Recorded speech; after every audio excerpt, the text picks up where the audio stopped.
forward. But what the Secretary neglected to mention, not just the 29 million still have no health insurance, that even more are underinsured with huge co-payments and deductibles. Tell me why we are spending almost 3 times more than the British, who guarantee health care to all of their people.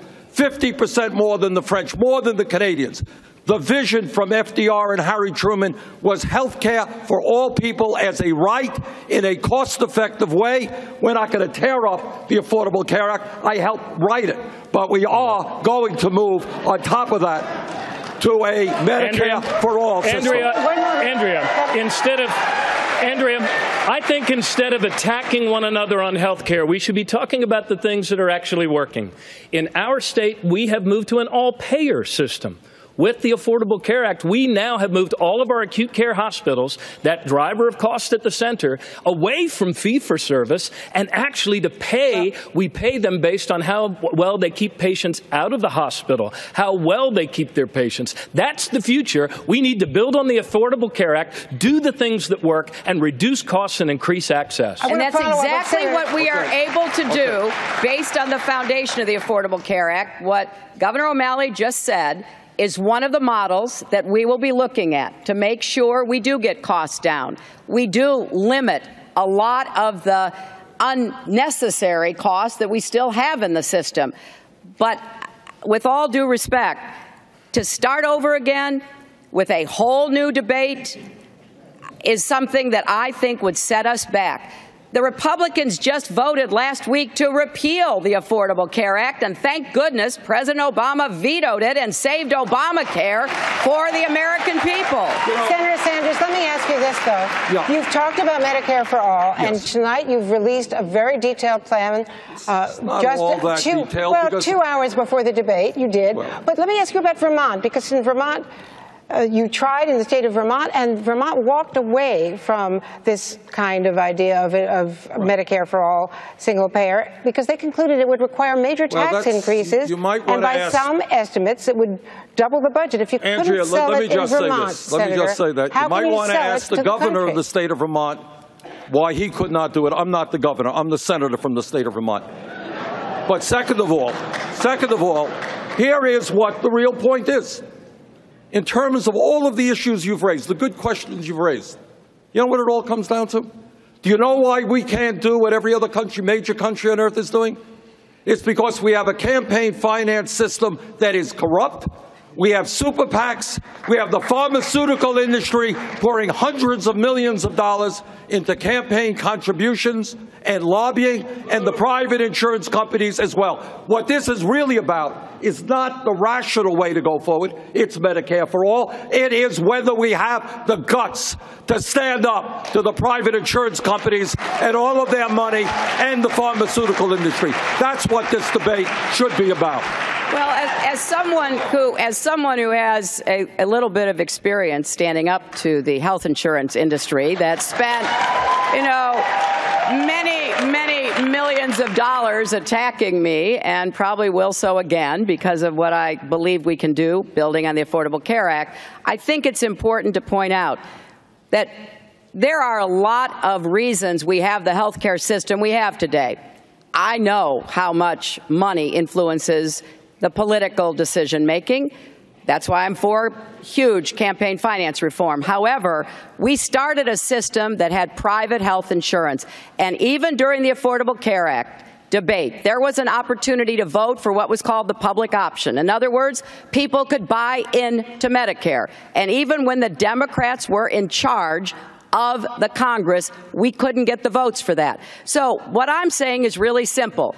This has been the fight of the Democratic Party for decades. We have the Affordable Care Act. Let's make it work. Let's take the models that states are doing. We now have driven costs down to the lowest they've been in 50 years. Now we've got to get individual costs down. That's what I'm planning to do. And that's time. We're going to take a turn now. Secretary Clinton, in his final State of the Union address, President Obama said his biggest regret was his inability to bring the country together. If President Obama couldn't do it, how will you? Great question. Well, I think it's an important point the President made in his State of the Union. And here's what I would say. I will go anywhere to meet with anyone at any time to find common ground. That's what I did as a First Lady when I worked with both Democrats and Republicans to get the children's health insurance program. When I worked with Tom DeLay, one of the most partisan of Republicans, to reform the adoption and foster care system. What I did working in the Senate, where I crossed the aisle often, working even with the senator from South Carolina, Lindsey Graham, to get TRICARE for National Guardsmen and women. And it's what I did as Secretary of State on numerous occasions, and most particularly rounding up 2/3 votes in order to pass a treaty that lowered the nuclear weapons in both Russia and the United States. So I know it's hard. But I also know you've got to work at it every single day. I look out here, I see a lot of my friends from the Congress, and I know that they work at it every single day. Because maybe you can only find a little sliver of common ground to cooperate with somebody from the other party, but who knows? If you're successful there, maybe you can build even more. That's what I will do. Senator Sanders' response? A couple of years ago, when we understood that veterans were not getting the quality care they needed in a timely manner, I worked with folks like John McCain and others to pass the most comprehensive veterans health care legislation in modern history. But let me rephrase your question, because I think, if, in all due respect, your expression, in all due respect, you're missing the main point. And the main point in the Congress is not that Republicans and Democrats hate each other. That's a mythology from the media. The real issue is that Congress is owned by big money and refuses to do what the American people want them to do. The real issue is that in area after area, raising the minimum wage to $15 an hour, the American people want it. Rebuilding our crumbling infrastructure, creating 13 million jobs, the American people want it. Pay equity for women, the American people want it. Demanding that the wealthy start paying their fair share of taxes, the American people want it. That's time, but let me continue with you. We have got to make Congress respond to the needs of the people, not big money. Senator Sanders, let me continue. You call yourself a democratic socialist, and throughout your career in politics, you've been critical of the Democratic Party, even saying in a book you wrote, quote, there wasn't a hell of a big difference between the two major parties. How will you win a general election labeling yourself a democratic socialist? Because what I believe, and what I was just saying, the Democratic Party needs major reform. To those of you in South Carolina, you know what? In Mississippi, we need a 50-state strategy so that people in South Carolina and Mississippi can get the resources that they need. Instead of being dependent on super PACs, what we need is to be dependent on small individual campaign contributors. We need an agenda that speaks to the needs of working families and low-income people, not wealthy campaign contributors. Yeah, but Senator, we need to expand what the input into the Democratic Party. I am very proud that in this campaign we have seen an enormous amount of excitement from young people, from working people. We have received more individual contributions than any candidate in the history of this country up to this point. Yeah, but Senator, you never came to campaign for Vincent Shaheen when he was running for governor. In fact, neither of you came to campaign for Vincent Shaheen when he was running for governor. We can talk all we want about wanting to build a stronger Democratic Party. But Lester, the question you answered, there's no laughing matter. The most recurring question I get when I stand on the chair all across Iowa and talk with my neighbors is, how are you going to heal the divisions and the wounds in our country? This is the biggest challenge we face as a people. All my life, I've brought people together over deep divides and very old wounds. And that's what we need now in a new leader. We cannot keep talking past each other, declaring all Republicans are our enemies, or the war is all about being against millionaires or billionaires, or it's all against American Muslims or all against immigrants. Look, as Frederick Douglass said, we are one. Our cause is one. And we must help each other if we're going to succeed. I respectfully disagree. Secretary Clinton, my next question is for you. Here's another question from... disagree with my friend over here, and that is, you are right. All of us have denounced Trump's attempt to divide this country, the anti-Latino rhetoric, the racist rhetoric, the anti-Muslim rhetoric. But where I disagree with you, Governor O'Malley, is I do believe we have to deal with the fundamental issues of a handful of billionaires I agree with who that. control the economic and political life of this country. I agree. Nothing real will get happen unless we have a political revolution where millions of people finally stand up. We're going to get into that coming up. But Secretary Clinton, here's another question from YouTube. It's from a young video blogger who has over 5 million subscribers. He has a question about the importance of younger voters.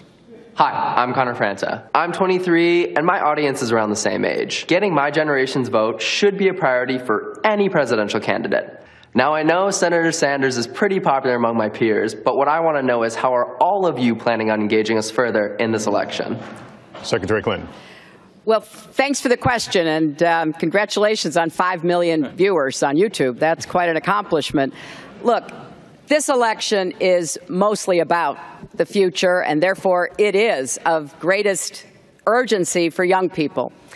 I've laid out my ideas about what we can do to make college affordable, how we can help people pay off their student debt and save thousands of dollars, how we can create more good jobs, because a lot of the young people that I talk with are pretty disappointed about the economic prospects they feel they're facing.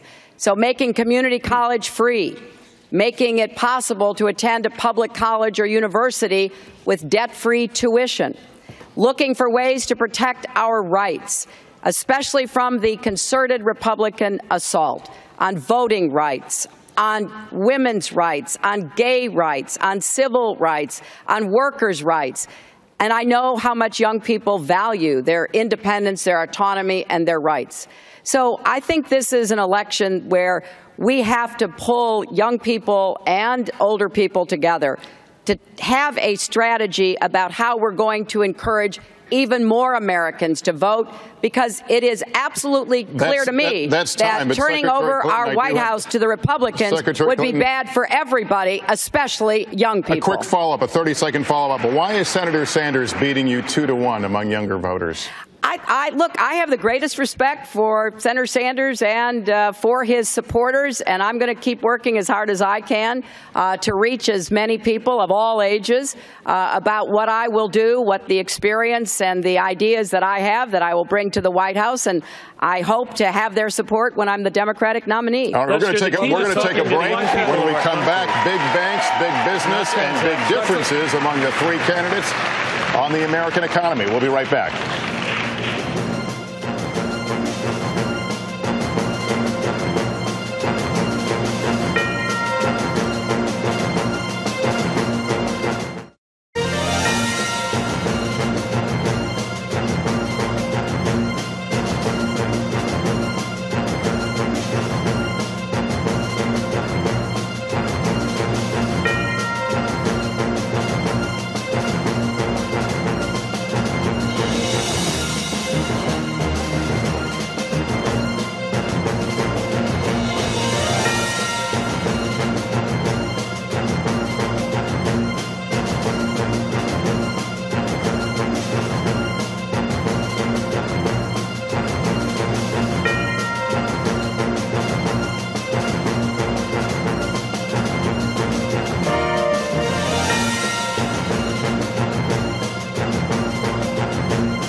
Everywhere I go to campaign, I'm meeting families who are affected by the drug problem that mostly is opioids and heroin now, and lives are being lost and children are being orphaned. And I've met a lot of grandparents who are now taking care of grandchildren.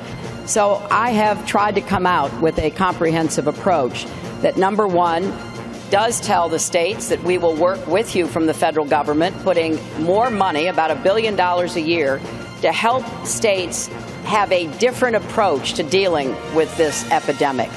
The policing needs to change. Police officers must be equipped with the antidote to a heroin overdose or an opioid overdose, known as Narcan. They should be able to administer it. So should firefighters and others. We have to move away from treating the use of drugs as a crime and instead move it to where it belongs, as a health issue.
Charleston. Let's turn now to the economy.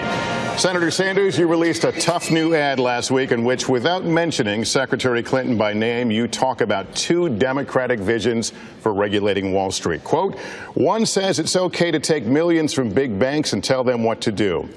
My plan, break up the big banks, close the tax loopholes, and make them pay their fair share.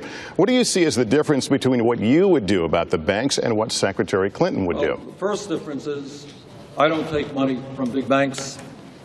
I don't get personal speaking fees from Goldman Sachs. What I would do is understand that when you have 3 out of the 4 largest banks today bigger than they were when we bailed them out because they were too big to fail, when you have the 6 largest financial institutions having assets of 60% of the GDP of America, it is very clear to me what you have to do. You got to bring back a 21st century Glass-Steagall legislation, and you got to break up these huge financial institutions. They have too much economic power, and they have too much financial power over our entire economy. If Teddy Roosevelt were alive today, the old Republican trustbuster, what he would say is, these guys are too powerful, break them up. I believe that's what the American people want to see. That's my view. Secretary Clinton, help the voter understand the daylight between the two of you here. Well, there's no daylight on the basic premise that there should be no bank too big to fail and no individual too powerful to jail. We agree on that. But where we disagree is the comments that Senator Sanders has made that don't just affect me, I can take that, but he's criticized President Obama for taking donations from Wall Street. And President Obama has led our country out of the Great Recession. Senator Sanders called him weak, disappointing. He even in 2011 publicly sought someone to run in a primary against President Obama. Now, I personally believe that President Obama's work to push through the Dodd-Frank bill and then to sign it was one of the most important regulatory schemes we've had since the 1930s. So I'm going to defend Dodd-Frank, and I'm going to defend President Obama for taking on Wall Street, taking on the financial industry, and getting results. Senator Sanders, a response. Set the record right. In 2006, when I ran for the Senate, Senator Barack Obama was kind enough to campaign for me. 2008, I did my best to see that he was elected, and in 2012, I worked as hard as I could to see that he was reelected. He and I are friends. We've worked together on many issues. We have some differences of opinion. But here is the issue. Secretary touched on it.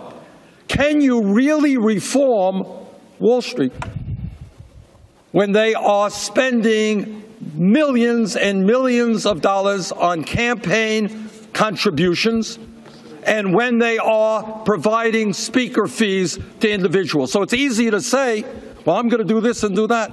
But I have doubts when people receive huge amounts of money from Wall Street. I am very proud.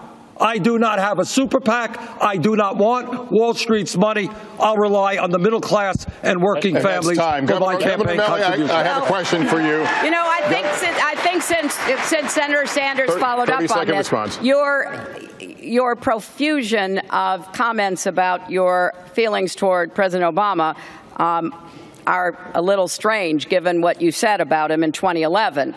But look, I have a plan that most commentators have said is tougher, more effective, and more comprehensive. That's not true. It builds on the Dodd-Frank. Yes, it is. It builds on the Dodd-Frank regulatory scheme, but it goes much further.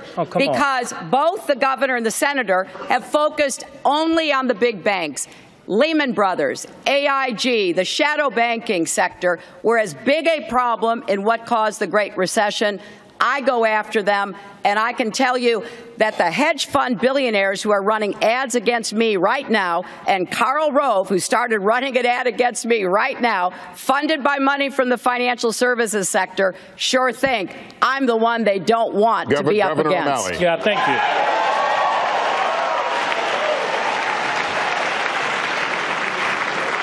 Yeah, Lester, what Secretary Clinton just said is actually not true.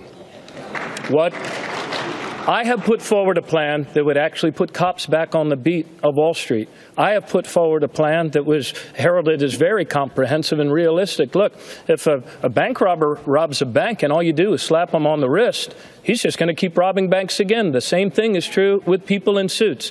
Secretary Clinton, I have a tremendous amount of respect for you. But for you to say there's no daylight on this between the three of us is also not true.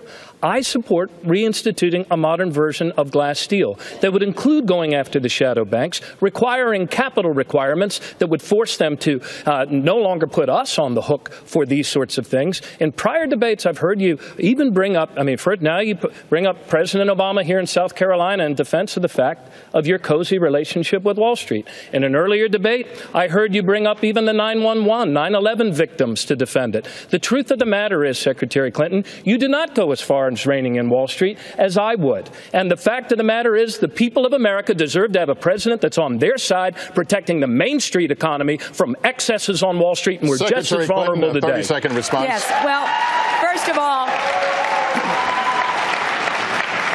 First of all, Paul Krugman, Barney Frank, others have all endorsed my plan. Secondly, we have Dodd-Frank. It gives us the authority already to break up big banks that pose a risk to the financial sector. I want to go further and add to that. And, you know, Governor, you have raised money on Wall Street. You raised a lot of money on Wall Street when you were the head of the Democratic Governors Association. Yeah, but I haven't gotten a penny this year, so somebody please go on to MartinO'Malley.com. Go on to MartinO'Malley.com. Send me your checks. They're not giving me zero. The point is that if we're going to be serious about this and not just try to score political points, we should know what's in Dodd-Frank. And what's in Dodd-Frank already gives the president the authority with his regulators to make those decisions. How corrupt this system is. Goldman Sachs recently fined $5 billion. Goldman Sachs has given this country 2 secretaries of Treasury, one on the Republicans, one on the Democrats. Say it. The leader of Goldman Sachs is a billionaire who comes to Congress and tells us we should cut Social Security, Medicare, and Medicaid. Secretary Clinton, and you're not the only one, so I don't mean to just point the finger at you. You've received over $600,000 in speaking fees from Goldman Sachs in 1 year. I find it very strange that a major financial institution that pays $5 billion in fines for breaking the law, not one of their executives is prosecuted, while kids who smoke marijuana get a jail sentence. That's time, Andrea. Well, the last point on this is, Senator Sanders, you're the only one on this stage that voted to deregulate the financial market in 2000, to take the cops off the street, to use Governor O'Malley's phrase, to make the SEC and the Commodities Futures Trading Commission no longer able to regulate swaps and derivatives, which were one of the main cause of the collapse in 2008. So there's plenty of problems that we all have to face together. And the final thing I would say, we're at least having a vigorous debate about reining in Wall Street. The Republicans want to give them more power and repeal Dodd-Frank. That's what we need to stop. Anyone who wants to check my record, anyone who wants to check my record in taking on Wall Street, in fighting against the deregulation of Wall Street, when Wall Street put billions of dollars in lobbying and campaign contributions to get the government off their backs. They got the government off their backs. Turns out that they were crooks and they destroyed our economy. I think it's time to put the government back on their backs. Senator Sanders. Senator Sanders, we've talked a lot about things you want to do. You want free education for everyone. You want the federal minimum wage raised to $15 an hour. You want to expand Social Security benefits. You've been specific about what you want, but let's talk about how to pay for all of this. You now said that you would raise taxes today, 2 hours or so ago. You've said you would raise taxes to pay for your health care plan. You haven't been specific about how to pay for the other things. Will you tell us tonight? Good. You're right. I want to rebuild our crumbling infrastructure, create 13 million jobs. We do that by doing away with the absurd loophole that now allows major profitable corporations to stash their money in the Cayman Islands and not in some years pay a nickel in taxes. Yes, I do. I plead guilty. I want every kid in this country who has the ability to be able to go to a public college or university tuition free. And by the way, I want to substantially lower student debt interest rates in this country as well. How do I pay for it? I pay for it through a tax on Wall Street speculation. This country and the middle class bailed out Wall Street. Now it is Wall Street's time to help the middle class. In fact, we have documented, unlike Secretary Clinton, I have documented exactly how I would pay for our ambitious agenda. Andrea, I'm the only Secretary person Clinton, on this you stage mentioned her. So, Secretary Clinton, you want to respond? Well, I have actually documented every way that I'm going to pay for what I'm doing because I think the American public deserves to know, and you can go to my website and actually see that. But there are serious questions about how we're going to pay for what we want to see our country do. And I'm the only candidate standing here tonight who has said, I will not raise taxes on the middle class. I want to raise incomes, not taxes. And I'm going to do everything I can to make sure that the wealthy pay for debt-free tuition, for child care, for paid family leave. To help us bring down student debt, we're going to refinance that student debt, saving kids thousands of dollars. Yeah, and that will also come out of some of the pockets of people in the financial services industry. But I will tell you exactly how I pay for everything I propose. Here is the major point. Let me ask you a question about taxes, because the most Googled political issue in the last month was taxes. Now, in your health care plan, the plan you released tonight, you would not only raise taxes on the wealthy. The details you released indicate you would raise taxes on the middle class also. Is that correct? What is correct, and I'm disappointed that Secretary Clinton's campaign has made this criticism. It's a Republican criticism. Secretary Clinton does know a lot about health care. And she understands, I believe, that a Medicare for All single-payer program will substantially lower the cost of health care for middle-class families. So what we have got to acknowledge, and I hope the Secretary does, is we are doing away with private health insurance premiums. So instead of paying $10,000 to Blue Cross or Blue Shield, yes, some middle-class families would be paying slightly more in taxes, but the result would be that that middle-class family would be saving some $5,000 in health care costs. A little bit more in taxes, do away with private health insurance premiums. It's a pretty good deal. Senator, let me just follow up on that, because on Meet the Press on December 20th, you said that you would only raise taxes on the middle class to pay for family leave. And having said that, now you say you're going to raise middle-class taxes to pay for health care as well. Is that breaking your word? No, it is not breaking my word. When you are, it's one thing to say I'm raising taxes. It's another thing to say that we are doing away with private health insurance premiums. So if I save you $10,000 in private health insurance and you pay a little bit more in taxes, in total, there are huge savings in what your family is spending. Senator, I'm the only person on this stage that's actually balanced a budget every year for 15 years. I was mayor for 8 years. I did that as well. Okay, so that was 8 years. Yes. And, Senator, but I actually did it during a budget downtime, during a recession.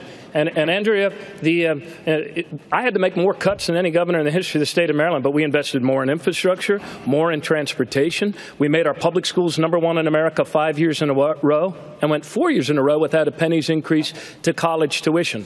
The things that we need to do in our country, like debt-free college in the next 5 years, like making national service a universal option in order to cut youth unemployment in half in the next 3 years. All of these things can be done if we eliminate one entitlement we can no longer afford as a nation.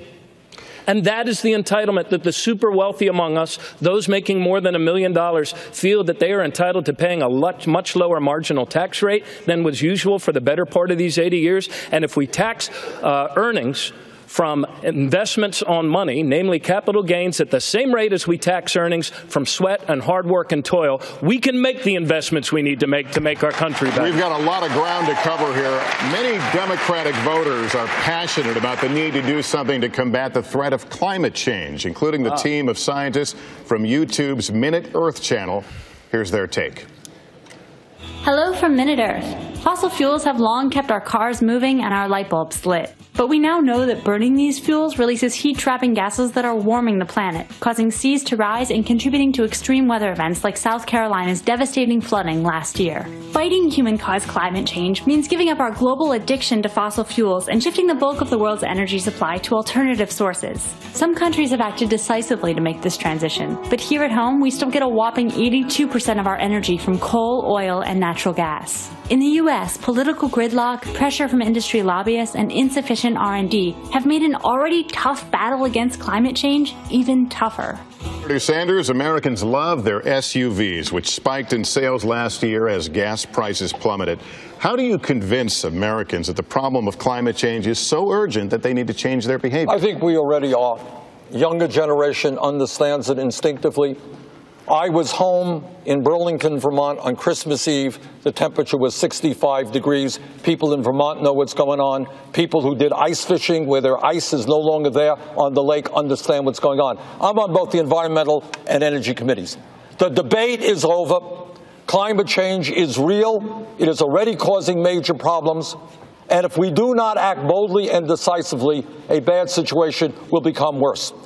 It is amazing to me, and I think we'll have agreement on this up here, that we have a major party called the Republican Party that is so owned by the fossil fuel industry and their campaign contributions that they don't even have the courage, the decency to listen to the scientists. It is beyond my comprehension how we can elect a president of the United States, somebody like Trump, who believes that climate change is a hoax invented by the Chinese. Bottom line is, we need to be bold and decisive. We can create millions of jobs. We must, for the sake of our kids and grandchildren, transform our energy system away from fossil fuel to energy efficiency and sustainable energy. I've got the most comprehensive legislation in the Senate to do that, and as president, I will fight to make that happen. Governor O'Malley, 30 seconds, sir. Thank you. Lester, on this stage tonight, this Democratic stage, where we actually believe in science, I would like to challenge and invite my colleagues here on this stage to join me in putting forward a plan to move us to a 100% clean electric energy grid by 2050. It can be done with solar, with wind, with new technologies, with green buildings. This can happen, but President Obama made us more energy independent. But an all-of-the-above strategy didn't land us on the moon. We need American ingenuity, and we need to reach this goal by 2050 for the sake of our kids. That's time. We're going to take a break. When we return, the late-breaking developments regarding Iran. The threat of ISIS now more real than ever on U.S. soil. Americans in fear and hearing few good answers. We'll be right back.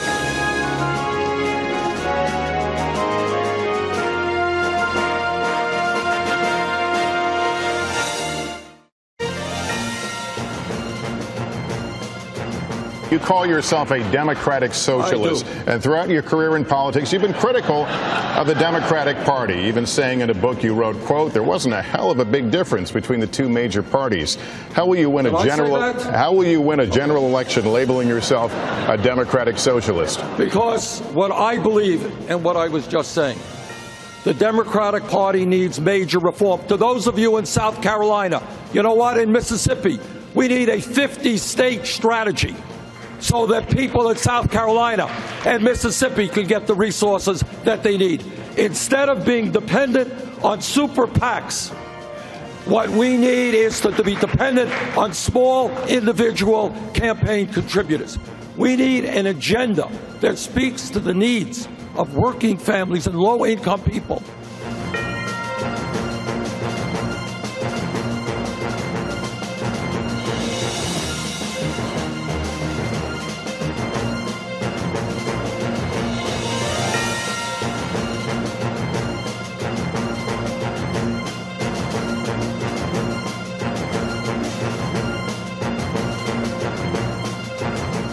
The most recurring question I get when I stand on the chair all across Iowa and talk with my neighbors is, how are you going to heal the divisions and the wounds in our country? This is the biggest challenge we face as a people. All my life, I've brought people together over deep divides and very old wounds, and that's what we need now in a new leader. We cannot keep talking past each other, declaring all Republicans are our enemies, or the war is all about being against millionaires or billionaires, or it's all against American Muslims or all against immigrants. Look, as Frederick Douglass said, we are one. Our cause is one, and we must help each other if we're going to succeed.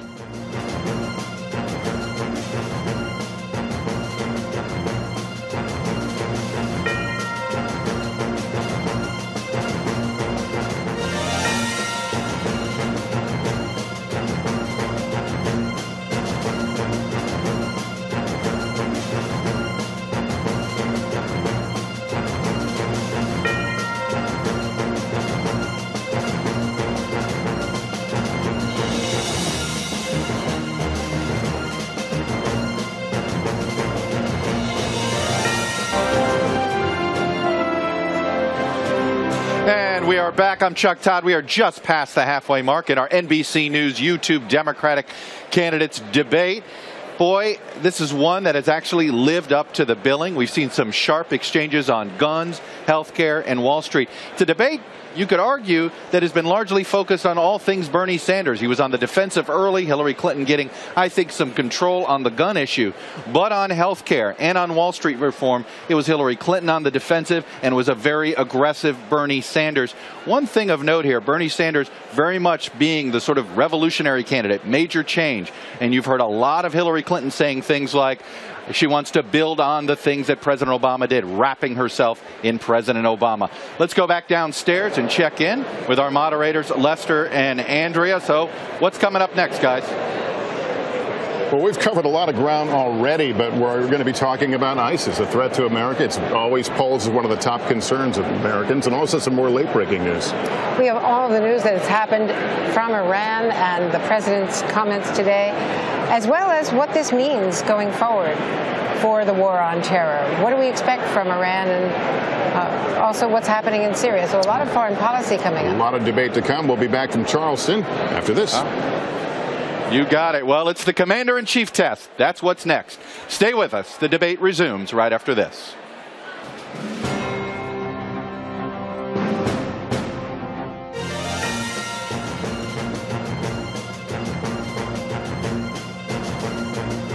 Where we disagree is the comments that Senator Sanders has made that don't just affect me, I can take that, but he's criticized President Obama for taking donations from Wall Street.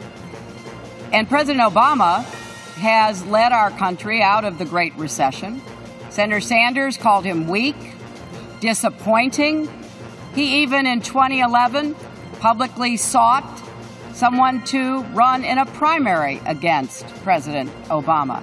Now, I personally believe that President Obama's work to push through the Dodd-Frank bill and then to sign it was one of the most important regulatory schemes we've had since the 1930s. So I'm going to defend Dodd-Frank, and I'm going to defend President Obama for taking on Wall Street, taking on the financial industry, and getting results.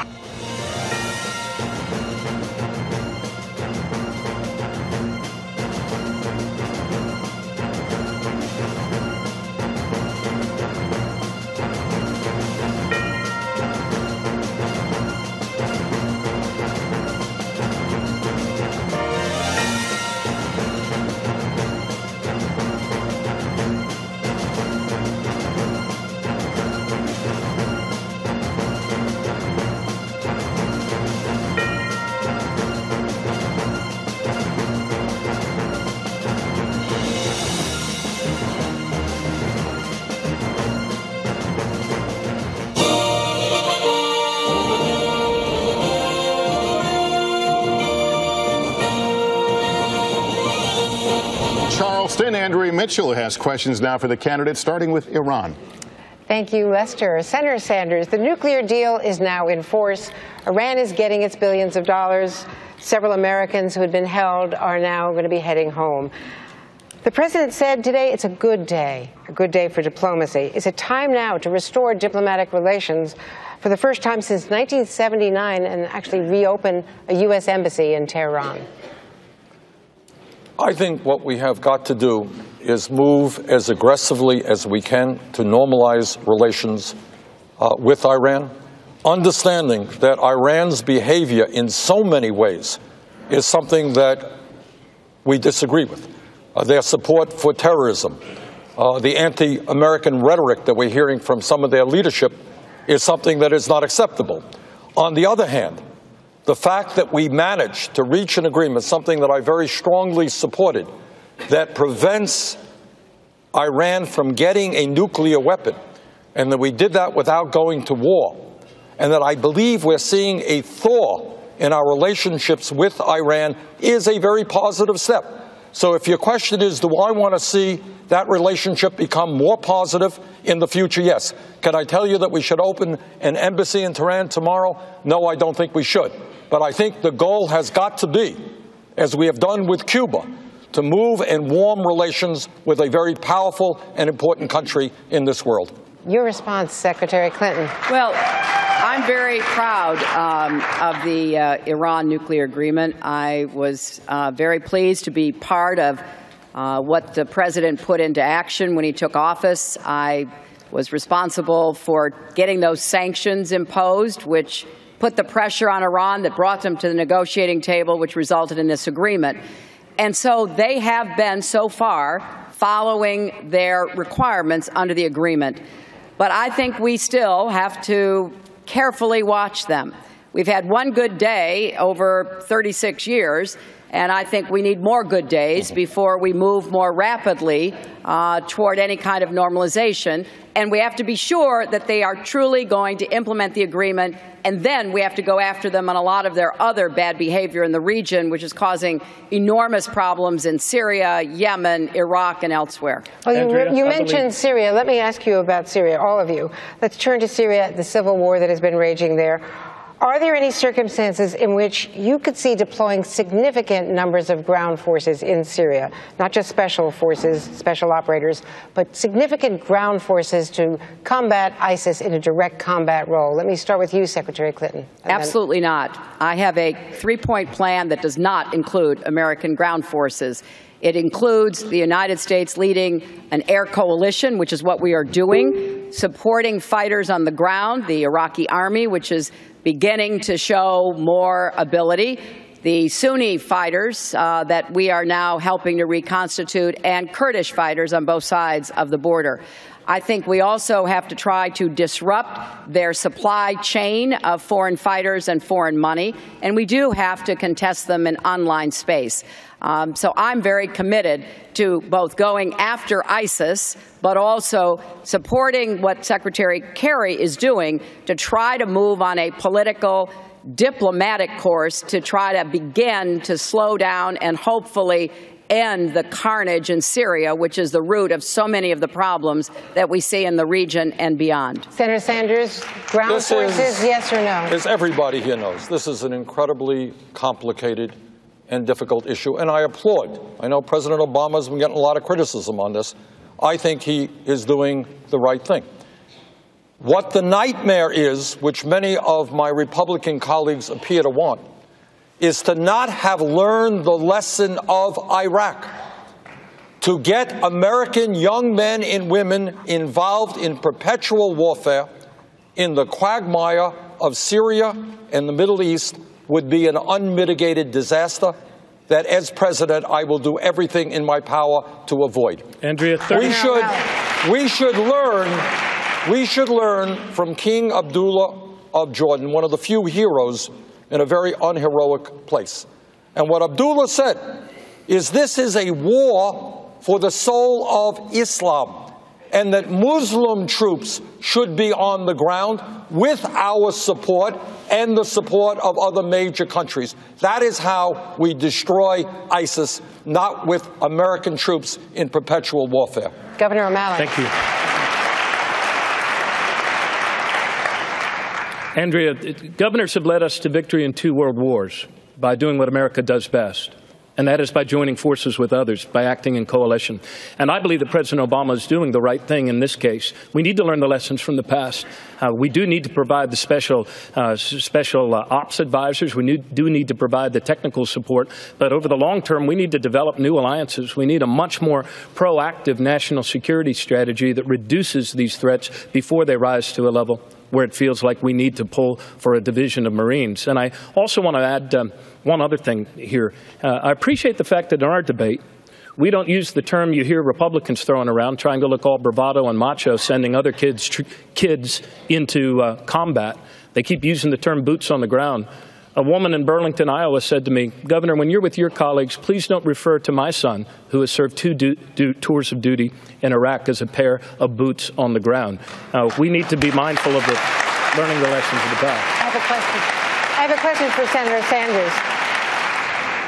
Did the policies of the Obama administration, in which Secretary Clinton, of course, was a part, create a vacuum in Iraq and Syria that helped ISIS grow? No, I think the vacuum was created by the disastrous war in Iraq, which I vigorously opposed. Not only did I vote against it, I helped lead the opposition. And what happened there is, yeah, it's easy to get rid of a 2-bit dictator like Saddam Hussein, but there wasn't the kind of thought as to what happens the day after you get him and what kind of political vacuum occurs and who rises up. Groups like ISIS. So I think that President Obama made a promise to the American people when he ran. And he said, you know what, I'm going to do my best to bring American troops home. And I supported what he did. Our job is to train and provide military support for Muslim countries in the area who are prepared to take on ISIS. And one point I want to make here that is not made very often.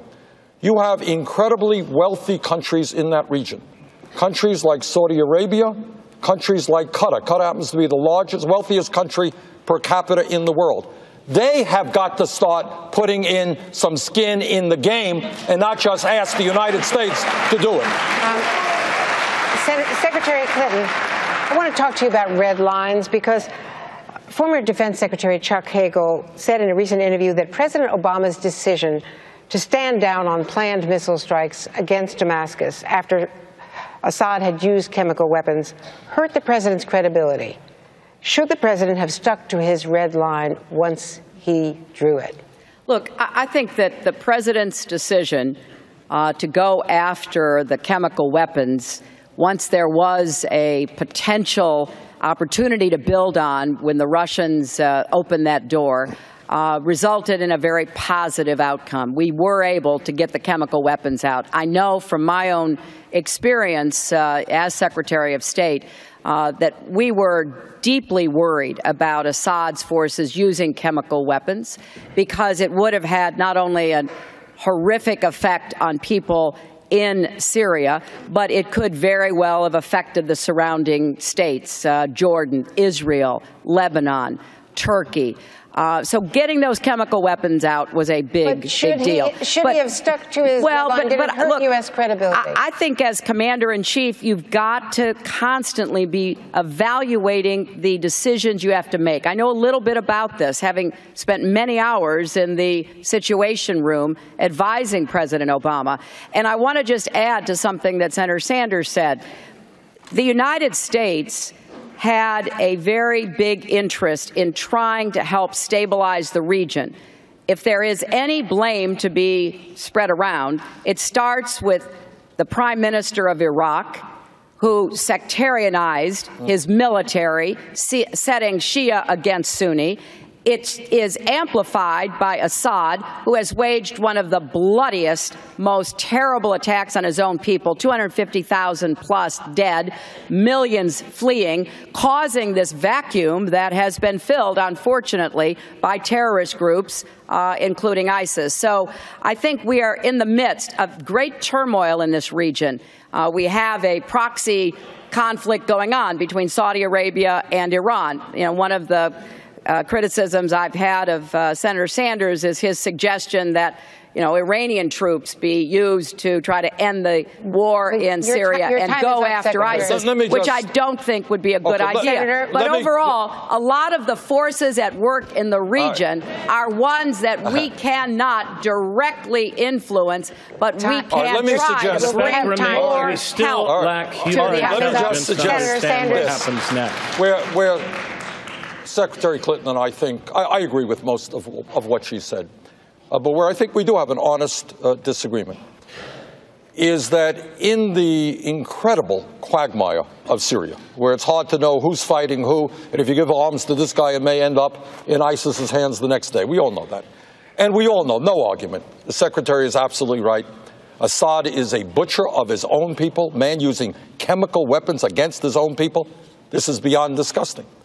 But I think in terms of our priorities in the region, our first priority must be the destruction of ISIS.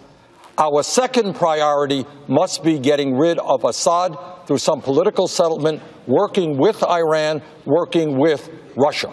But the immediate task is to bring all interests together who want to destroy ISIS, including Russia, including Iran, including our Muslim allies, to make that the major priority. But in all of that, Senator and Secretary, I think we're leaving out something very important here. And that is that we still don't have the human intelligence, overt in terms of diplomatic intelligence or covert, to understand even what the heck happens as the secondary and tertiary effects of some of these things.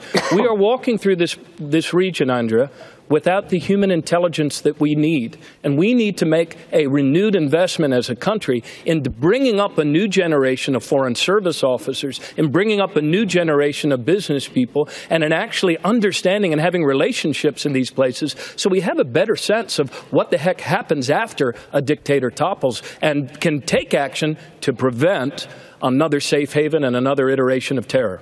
Your time is up. Yes, Senator Sanders mentioned Russia a moment ago. Secretary Clinton, you famously handed Russia's foreign minister a reset button in 2009. Since then, Russia has annexed Crimea, fomented a war in Ukraine, provided weapons that downed an airliner, and launched operations, as we've just discussed, to support Assad in Syria. As president, would you hand Vladimir Putin a reset button? Well, it would depend upon what I got for it. And I can tell you what we got in the first term.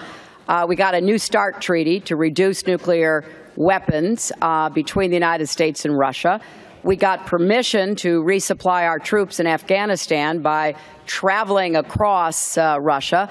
We got Russia to sign on to our sanctions against Iran and other very important commitments. So, look, in diplomacy, you are always trying to see how you can figure out the interests of the other to see if there isn't some way you can advance your security and your values.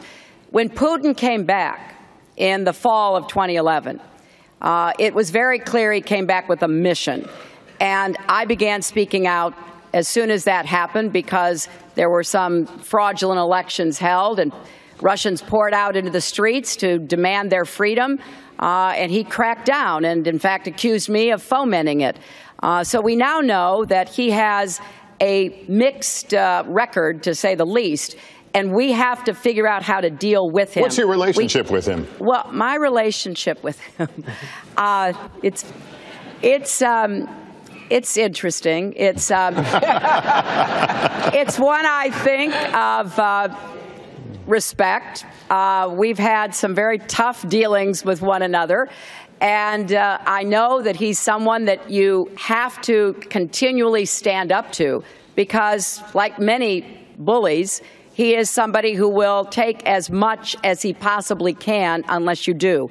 And we need to get the Europeans to be more willing to stand up. I was pleased they put sanctions on after Crimea and eastern Ukraine and the downing of the airliner. But we've got to be more united in preventing Putin from taking a more aggressive stance in Europe and the Middle East. We want to turn right now to the issue of balancing national security concerns with the privacy rights of Americans. That brings us to YouTube and this question.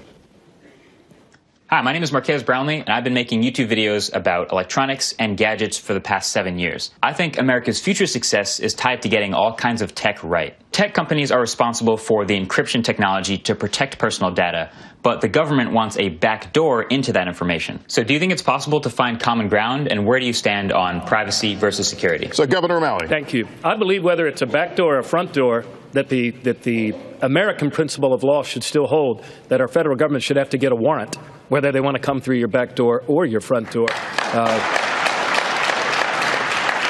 And I also agree, Lester, with Benjamin Franklin, who said no people should ever give up their privacy or their freedoms in a promise for security. So we're a collaborative people. We need collaborative leadership here with Silicon Valley and other bright people in my own state of Maryland around the NSA that can actually figure this out. But there are certain immutable principles that will not become antique things in our country so long as we defend our country and its values and its freedoms. And one of those things is our right to be secure in our homes and our right to expect that our federal government should have to get a warrant. I also want to say that while we've made some progress on the Patriot Act, I do believe that we need an adversarial court system there. We need a public advocate. We need to develop jurisprudence so that we can develop a body of law that protects the privacy of Americans in the information and digital age. That's Tom. You have all talked about what you would do fighting ISIS over there, but we've been hit in this country by homegrown terrorists, from Chattanooga to San Bernardino.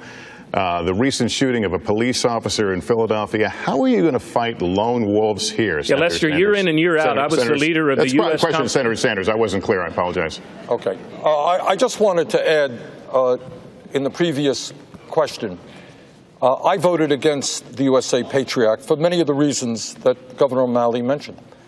But it is not only the government that we have to worry about, it is private corporations. You would all be amazed, or maybe not, about the amount of information private companies and the government has in terms of the websites that you access, the products that you buy, where you are this very moment.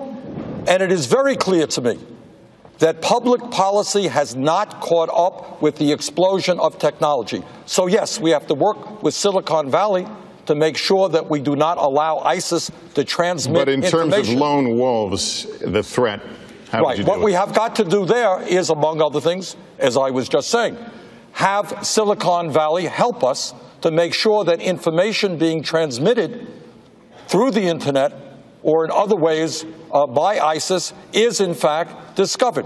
But I do believe we can do that without violating the constitutional and privacy rights of the American people. We have to go to a break, and when we come back, we're going to get to some of the burning questions these candidates have yet to answer and are really eager to talk about.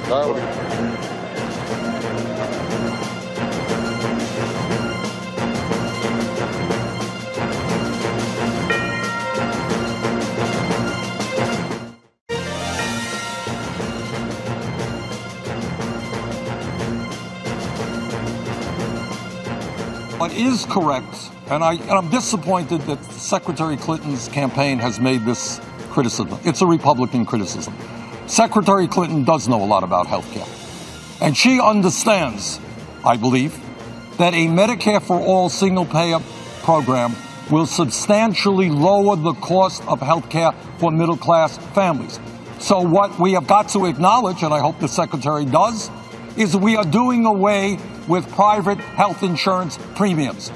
So instead of paying $10,000 to Blue Cross or Blue Shield, yes, some middle-class families would be paying slightly more in taxes, but the result would be that that middle-class family would be saving some $5,000 in health care costs. A little bit more in taxes, do away with private health insurance premiums. It's a pretty good deal.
Over the long term, we need to develop new alliances. We need a much more proactive national security strategy that reduces these threats before they rise to a level where it feels like we need to pull for a division of Marines. And I also want to add one other thing here. I appreciate the fact that in our debate, we don't use the term you hear Republicans throwing around, trying to look all bravado and macho, sending other kids into combat. They keep using the term boots on the ground. A woman in Burlington, Iowa said to me, "Governor, when you're with your colleagues, please don't refer to my son, who has served 2 tours of duty in Iraq, as a pair of boots on the ground." We need to be mindful of learning the lessons of the past. I have a question.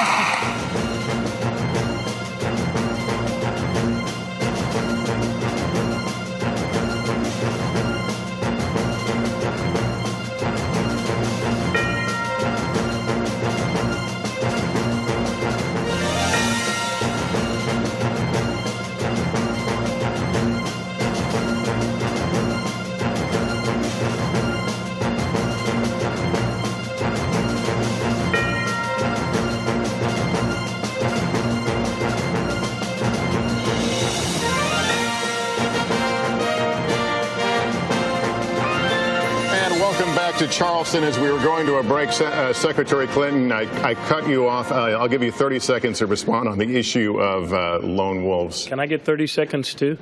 Let's do what? Well, I got 60 seconds. Secretary Clinton. Well, I wanted to say, and I'll do it quickly, I was very pleased that leaders of President Obama's administration went out to Silicon Valley last week and began exactly this conversation about what we can do consistent with privacy and security. We need better intelligence cooperation. We need to be sure that we're getting the best intelligence that we can from friends and allies around the world. And then we've got to recognize our first line of defense against lone wolf attacks is among Muslim Americans. And it is not only shameful, it is dangerous for the kinds of comments you're hearing from the Republican side. We need to be reaching out and unifying our country against terrorist attacks and lone wolves and working with Muslim Americans Andrea to do has a follow-up. Just a quick follow-up, though, Secretary Clinton. Just a moment, Governor. Get my 30 seconds, but Secretary Clinton, you said that the leaders from the intelligence community went to Silicon Valley. They were flatly turned down. They got nowhere. That is not what I've heard. Let me leave it at that. Andrea, I need to talk about Homeland Security and preparedness. Ever since the attacks of September 11th, 30 seconds, ever since the attacks of September 11th, my colleagues, Democratic and Republican mayors, Democratic and Republican governors, made me their leader on Homeland Security and preparedness. Here in the homeland, unlike combating ISIL abroad, we're almost like it's your body's immune system.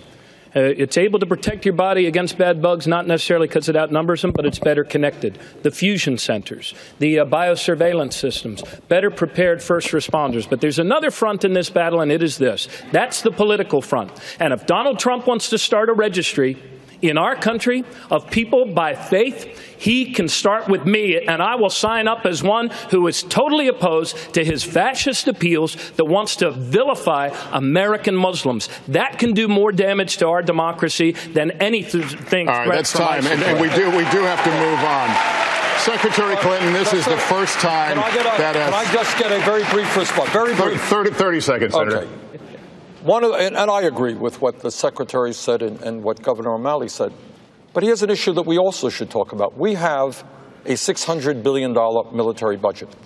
It is a budget larger than the next 8 countries. Unfortunately, much of that budget continues to fight the old Cold War with the Soviet Union. Very little of that budget, less than 10%, actually goes into fighting ISIS and international terrorism. We need to be thinking hard about making fundamental changes in the priorities of the Defense Department. All right, Secretary Clinton, this is the first time that a spouse of a former president could be elected president. You have said that President Clinton would advise you on economic issues, but be specific if you can. Are you talking about a kitchen table role on economics, or will he have a real policy role? Well, it'll start at the kitchen table. We'll see how it goes from there. And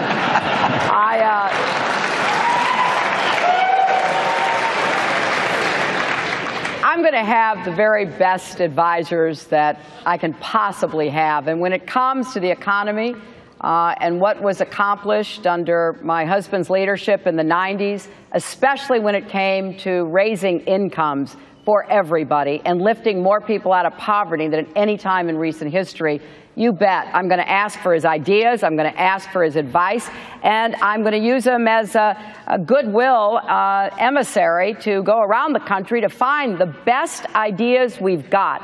Because I do believe, as he said, everything that's wrong with America has been solved somewhere in America. We just have to do more of it, and we have to reach out, especially into poor communities and communities of color, to give more people their own chance to get ahead. Senator Sanders, a 30-second response, sir. Great ideas from Governor O'Malley, Secretary Clinton. But here's the truth. If you have an administration stacked with Wall Street appointees, you ain't going to accomplish very much. So here's a promise that I make. And I mentioned a moment ago how corrupt the system is.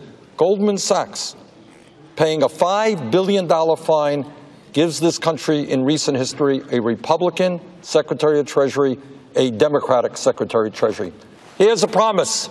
If elected president, Goldman Sachs is not going to bring forth a Secretary of Treasury for a Sanders administration. Senator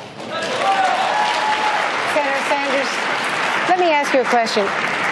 You called Bill Clinton's past transgressions, quote, totally disgraceful and unacceptable.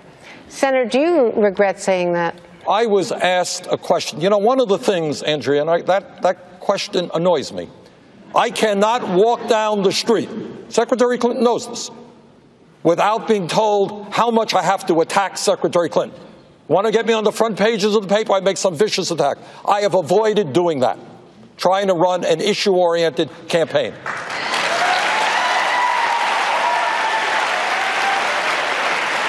I was asked a question. You didn't have to answer it that way, though. Well, why did you? Then if I don't answer it, then there's another front page story. Yes. And I mean this seriously. You know that. We've been through this.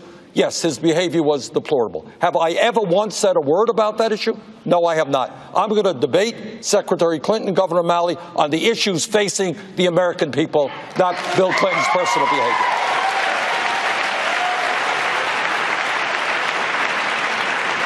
We will take a break. We'll continue from Charleston right after this.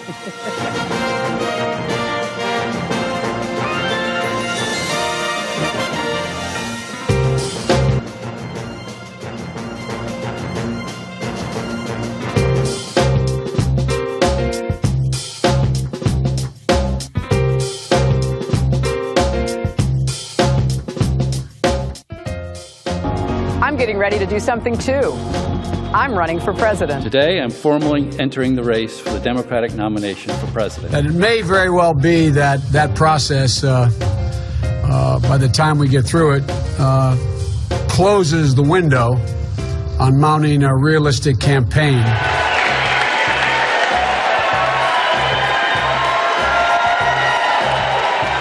Hundreds of thousands of bright, capable young people are giving up the dream of a higher education because their families do not have enough money. Up and out the river, across the mountains, where man, I bleed the mountain air.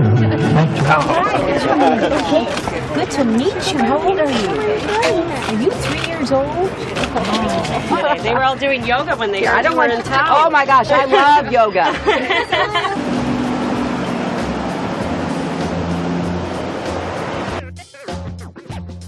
In 1999, you voted for the very bill that made banks bigger. The Glass-Steagall was my very first vote. I just arrived. My dad had died in office. I was appointed to the office. It was my very first vote. Are you saying you didn't know what you were voting for? I just arrived at Senate. I'd have to say the enemy soldier that threw the grenade that wounded me, but he's not around right now to talk to. All right, time for closing statements. The American people want to know whether we're going to have a democracy or an oligarchy as a result of Citizens United. Enough of the emails. Let's talk about the real issues facing America.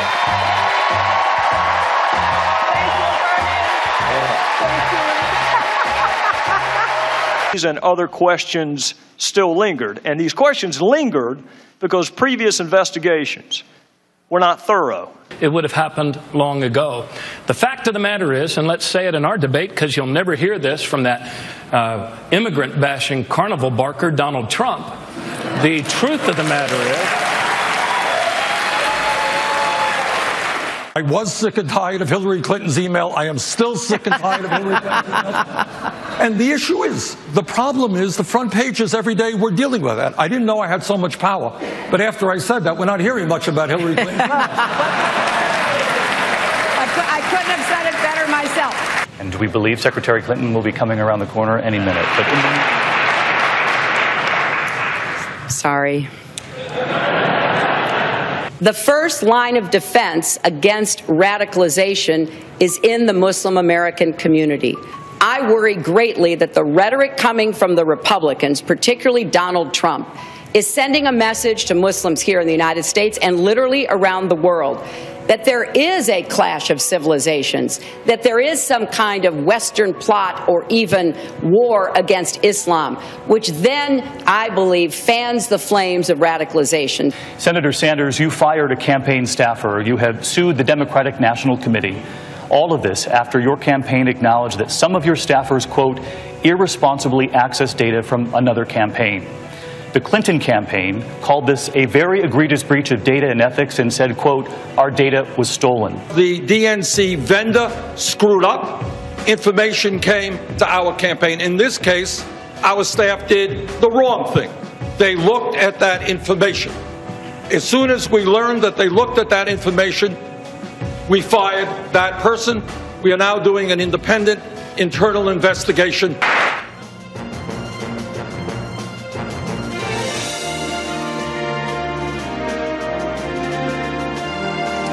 Welcome back, everybody. Finally, before we go tonight, we set out here to understand points of differences between you. We believe we've learned a lot here. But before we leave, is there anything that you really wanted to say tonight that you haven't gotten a chance to say? And we'll start with Governor O'Malley.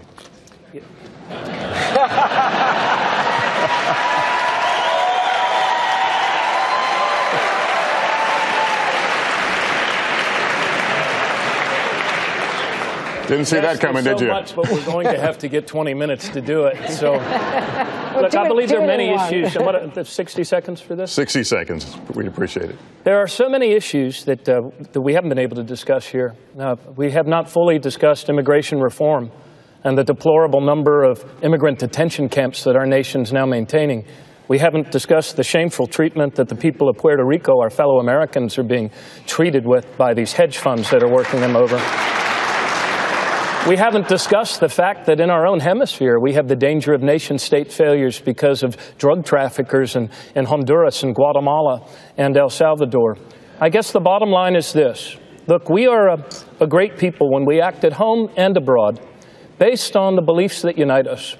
Our belief in the dignity of every person, our belief in our own common good. There is no challenge that is too great for us to overcome, provided we bring forward in these divided times new leadership that can heal our divides here at home and bring our principles into alignment abroad. We're on the threshold of a new era of American progress, and I believe we have only need to join forces together and cross that threshold into a new era of American prosperity. And that's time. Thanks a lot. Secretary Clinton.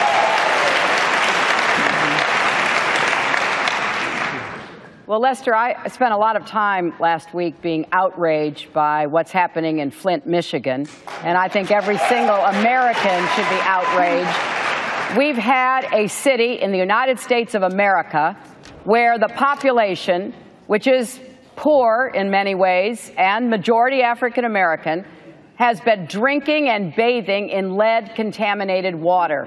And the governor of that state acted as though he didn't really care. He had requests for help that he basically stonewalled. I'll tell you what, if the kids in a rich suburb of Detroit had been drinking contaminated water and being bathed in it, there would have been action. So I sent my top campaign aide down there to talk to the mayor of Flint, to see what I could do to help. And I issued a statement about what we needed to do. And then I went on a TV show and I said it was outrageous that the governor hadn't acted, and within 2 hours he had. I want to be a president who takes care of the big problems and the problems that are affecting the people of our country every day. Thank you. Senator Sanders. What Secretary Clinton was right, and what I did, which I think is also right, is demanded the resignation of the governor. A man who acts that irresponsibly should not stay in power. Now, we are a great nation, and we've heard a lot of great ideas here tonight. But let's be honest and let's be truthful. Very little is going to be done to transform our economy and to create the kind of middle class we need unless we end a corrupt campaign finance system which is undermining American democracy. We have got to get rid of super PACs. We have got to get rid of Citizens United.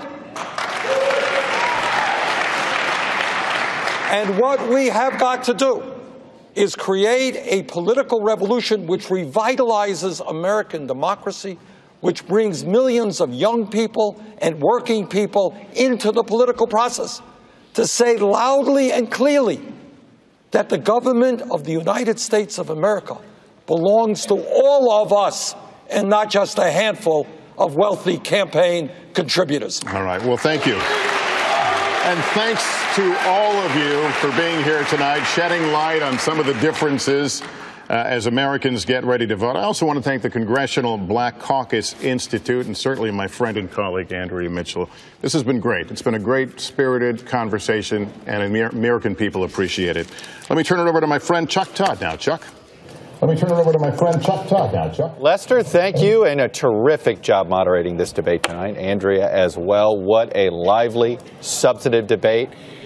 We thought there were going to be fireworks. There certainly were. You heard sort of the sharp disagreements when it comes to guns, when it comes to Wall Street reform, when it comes to health care, and even a few things on foreign policy. We're going to break all of it down here in a few minutes, but we're going to try to sneak in a short break. And when we come back, instant analysis. We'll see if we find out what the campaigns are doing. We're live right here in the Spin Room in Charleston, South Carolina.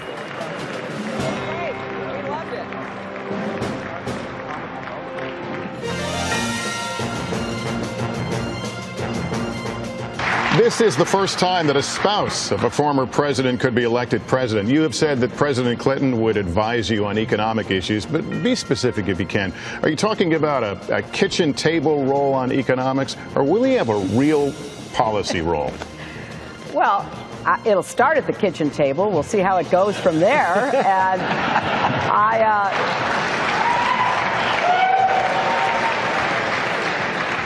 I'm going to have the very best advisors that I can possibly have. And when it comes to the economy and what was accomplished under my husband's leadership in the 90s, especially when it came to raising incomes for everybody and lifting more people out of poverty than at any time in recent history, you bet I'm going to ask for his ideas, I'm going to ask for his advice, and I'm going to use him as a goodwill emissary to go around the country to find the best ideas we've got.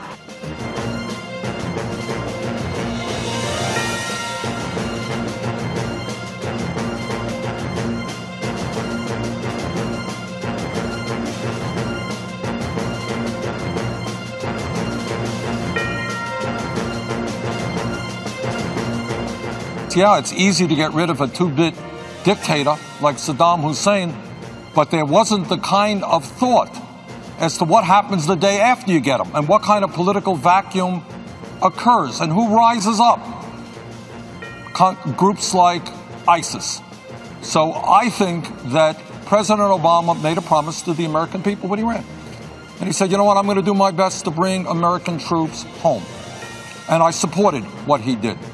Our job is to train and provide military support for Muslim countries in the area who are prepared to take on ISIS. And one point I want to make here that is not made very often. You have incredibly wealthy countries in that region. Countries like Saudi Arabia, countries like Qatar. Qatar happens to be the largest, wealthiest country per capita in the world. They have got to start putting in some skin in the game and not just ask the United States to do it.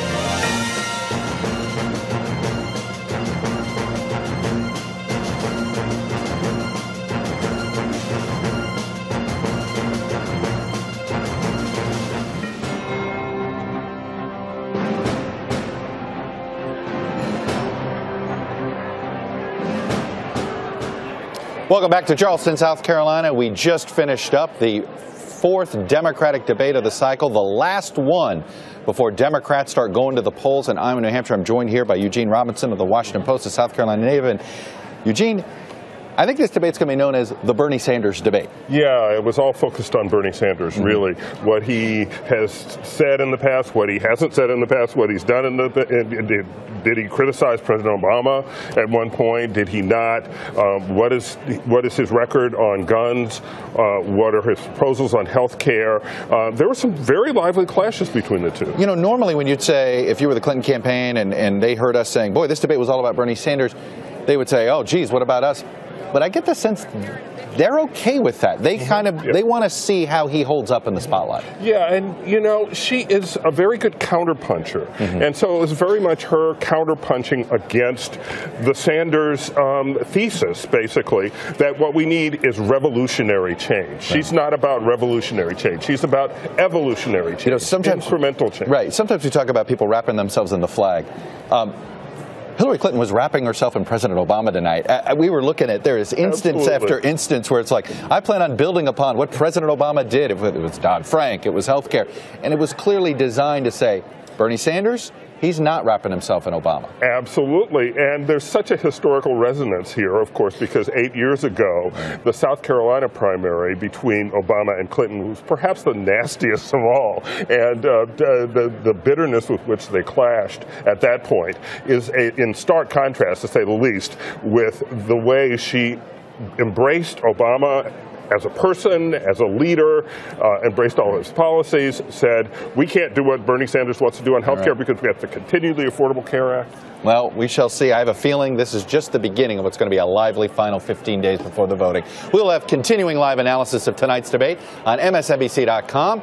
And if you missed part of this debate, you can see it again starting right now on MSNBC. For now, I'm Chuck Todd in Charleston, South Carolina. For Lester Holt and Andrea Mitchell, we say goodnight.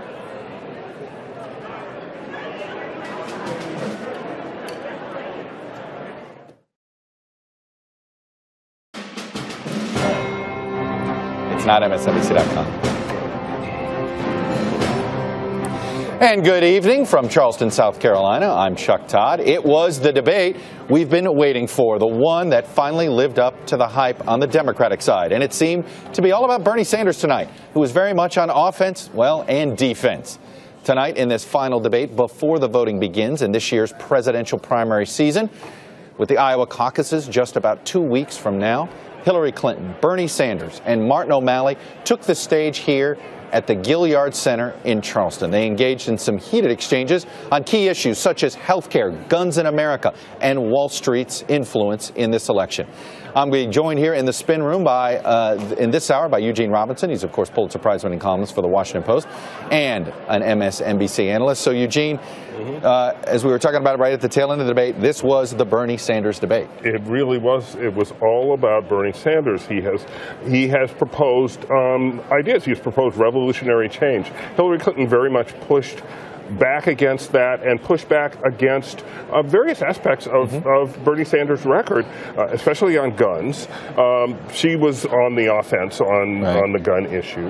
On Wall Street, which was one of the more interesting clashes, I thought, the tables were turned in a way, and he very much went after her for taking hundreds of thousands of dollars in speaking fees. Well, let's go to some highlights here. Let's go to the highlights here. one of the first heated exchanges tonight was over health care. And here was Hillary Clinton and Bernie Sanders arguing over the cost of Bernie Sanders' proposal. We have the Affordable Care Act. That is one of the greatest accomplishments of President Obama, of the Democratic Party, and of our country. And we have already seen 19 million Americans get insurance. We have seen the end of pre-existing conditions keeping people from getting insurance. We have seen women no longer paying more for our insurance than men. And we have seen young people up to the age of 26 being able to stay on their parents' policy. Now, there are things we can do to improve it, but to tear it up and start over again, pushing our country back into that kind of a contentious debate, I think is the wrong direction. I have to talk about something that's actually working in our state. No one is tearing this up. We're going to go forward. But what the Secretary neglected to mention, not just the 29 million still have no health insurance, that even more are underinsured with huge co-payments and deductibles. The vision from FDR and Harry Truman was health care for all people as a right in a cost-effective way. We're not going to tear up the Affordable Care Act. I helped write it. But we are going to move on top of that to a Medicare for all system. You know, Eugene, what was interesting there about Bernie Sanders' defense of his larger proposal is some of the talking points were Republican talking points that you hear about complaints about Obamacare. Large premiums, underinsured. Where have I heard that before? Hillary Clinton, though, very much defending this whole thing. I mean, I think that was as easy of a way to show an example of what this debate was about today. It was what this debate was about, and it's what these two candidates are about, really. I mean, Hillary Clinton, let's talk about her record on health care. She tried for what was essentially a single-payer system when her husband was in office. She failed at that. She has now embraced the approach President Obama took. She described it, as a matter of fact, saying we have to begin with the private insurance system the way it was and try to modify that and broaden it to include more people. And that kind of is who she is, in a way. I want to think about the average 22-year-old. And when they hear who is getting engaged in politics, and they hear one candidate say, you know, I don't know if we can go through a health care debate again. Is this country ready? We have health care fatigue. I think the 50-year-old swing voter says, right on. I think the 22-year-old idealist says, no, I'm with that guy who wants it. I think Hillary Clinton was speaking to swing voters in the fatigue issue, and Bernie Sanders is speaking to the heart. To his voters, his preponderantly young voters who didn't go through that fight, really. I mean, who don't really remember even the Affordable Care Act fight necessarily as the way you and I would, and certainly didn't go through the Clinton-era fight over health care and don't know that whole history, and look around the world and say, what developed country doesn't have a single-payer system? And the answer is one, this one. That's where you felt like Bernie Sanders felt like he was on offense. Now let's go to where Bernie Sanders was on defense and Hillary Clinton was on offense. On the issue of guns, it was very early in the debate. And of course, this debate featured a new position on the issue of what to do with gun manufacturers and whether they can be held liable. And we also heard a lot of talk about last summer's church massacre here, in which 9 people were killed by a race-motivated white gunman. Here's that part of that exchange. The gun manufacturer's liability bill had some good provisions. Among other things, we prohibited ammunition that would have killed cops who had protection on. We had child safety protection on guns in that legislation. And what we also said is a small mom-and-pop gun shop who sells a gun legally to somebody should not be held liable if somebody does something terrible with that gun. I have made it clear, based on Senator Sanders' own record, that he has voted with the NRA, with the gun lobby, numerous times. He voted against the Brady bill 5 times. He voted for what we call the Charleston loophole. He voted for immunity from gun makers and sellers, which the NRA said was the most important piece of gun legislation in 20 years. He voted to let guns go onto Amtrak, guns go into national parks. He voted against doing research to figure out how we can save lives. You know, Eugene, this was the part of the debate where, look, she had his record down cold. She really did. And he just struck, during this portion of the debate, this was Bernie Sanders, a guy who's been in Washington a long time trying to explain complicated votes. Exactly. And one thing he wouldn't explain, he wouldn't really address, was the premise of the whole discussion, which is that he just changed his position on holding gun manufacturers liable, or rather legislation that has kept them from liability. Given them immunity from liability. Exactly. Yeah. And he supported that, and all of a sudden now he doesn't support that. He was asked directly about that, and that's the one point. I mean, Bernie Sanders, his whole thing is, I'm a straight talker. No artifice. He's a straight talker. Yet on that issue, he was really not a straight talker. No, he never really acknowledged that, yeah, I changed my position. He sounds like just any old U.S. senator trying to defend some sort of issue. Exactly. All right. Talk around it, but don't hit the point. All right. Now let me go over to my colleague, Kristen Welker. She is already here in the spin room right now, looking for campaigns, talking with the campaigns, seeing how they have done tonight. So, Kristen, I'm sure everybody feels as if they won tonight, but how are they saying they won? Well, we are just watching some of the campaign officials walk into the room, Chuck, but I can tell you we've gotten blasts from the Clinton campaign throughout the night every time she makes one of these statements that you and Eugene have been discussing on health care, on guns. So they clearly feel as though she had a strong performance, and we're going to go and interview some of them in just a few minutes. But I want to go back to this point that you were discussing with Eugene, which is this strategy that we saw tonight from Secretary Clinton, really hugging President Obama and his policies in a more aggressive way than we have seen before, and trying to suggest that Bernie Sanders is not aligned with them on a number of these issues. The strategy behind that is that it helps to rally the Democratic base and also more diverse voters in a state like South Carolina, which could be critical if Secretary Clinton doesn't do well in Iowa or New Hampshire. Chuck? All right. All right, Kristen. Well, we shall see what they start saying. We're going to take a quick break, and when we come back, we're going to hear what some of the Republicans are saying about tonight's debate, going out to New Hampshire, where a lot of them are campaigning tonight. We'll be right back.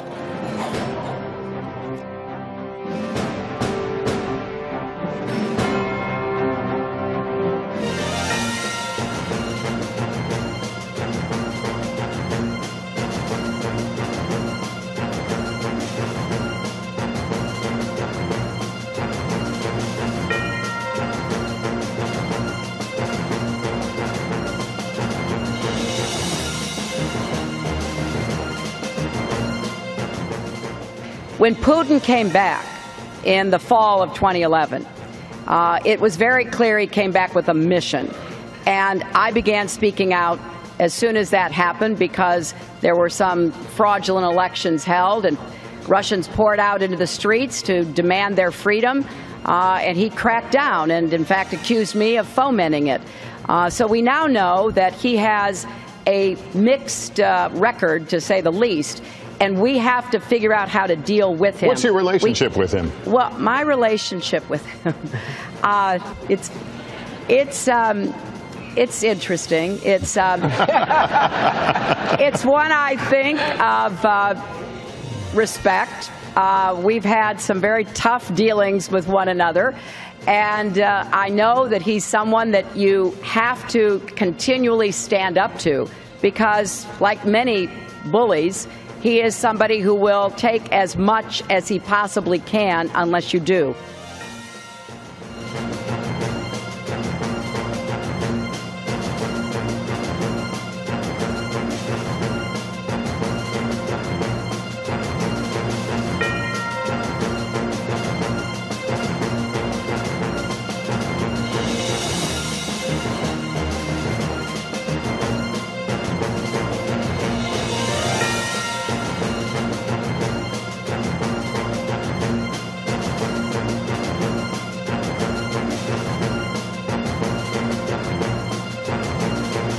Last week, Secretary Clinton called you, quote, a pretty reliable vote for the gun lobby. Right before the debate, you changed your position on immunity from lawsuits for gun manufacturers. Can you tell us why? Well, I think Secretary Clinton knows that what she says is very disingenuous. I have a D- voting record from the NRA. I was in 1988. There were 3 candidates running for Congress in the state of Vermont. I stood up to the gun lobby and came out and maintained the position that in this country we should not be selling military-style assault weapons.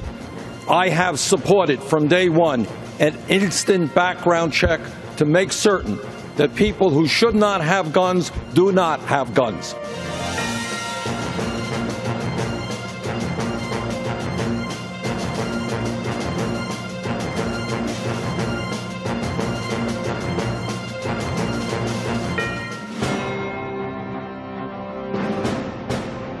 Tonight's debate was not held in a Democratic Party vacuum. The Republicans were watching.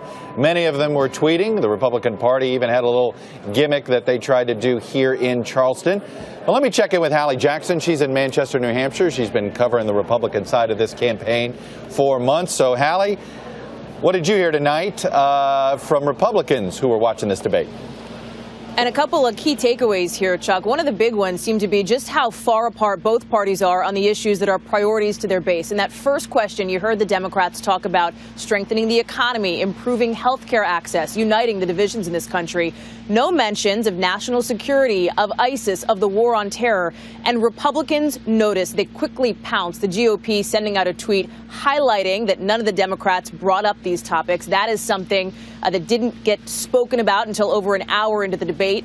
I wouldn't be surprised to hear some candidates on the campaign trail bring that up in their stump speeches over the next couple of days, trying to paint the Democrats as weak now on national security. Other big topics that we heard from candidates reacting tonight, gun control and health care, 2 areas of real distinction between the parties. You saw people like Marco Rubio tweeting out, and Rubio's tweet seemed to sum up the Republican reaction. 2 hours of this, imagine 4 years, he wrote. Rand Paul, who, by the way, didn't show up to the last Republican debate after he was relegated to undercard status, was live tweeting the Democratic debate, almost more visible this debate than he was for his own parties, tweeting, are they going to ask the Democrats tons of questions about Donald Trump, or is that just for us? Interestingly, Chuck, Trump was not a factor during this particular debate for the Democrats. Remember, the last Democratic debate, Hillary Clinton largely looked past her rivals on stage to talk about Trump.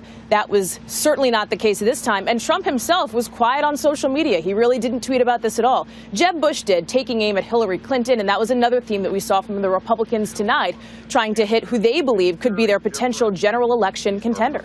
Chuck? Well, Hallie, I thought you were right about summing it up. It really is. There is one focus that Democratic primary candidates are having, and it really is a discussion on a lot of domestic issues. And the Republican side really has become all about national security and immigration, and everything else seems to be down a notch. Anyway, Hallie, we'll check back in a little bit later. Thank you. Another big issue tonight was the issue of Wall Street. In this, Bernie Sanders was on the attack while Hillary Clinton was on the defensive. Here's a little bit of that Wall Street exchange. Can you really reform Wall Street when they are spending millions and millions of dollars on campaign contributions, and when they are providing speaker fees to individuals? So it's easy to say, well, I'm going to do this and do that. But I have doubts when people receive huge amounts of money from Wall Street. 2, 3, 4, 5, 6, 7, 8, 9, 10.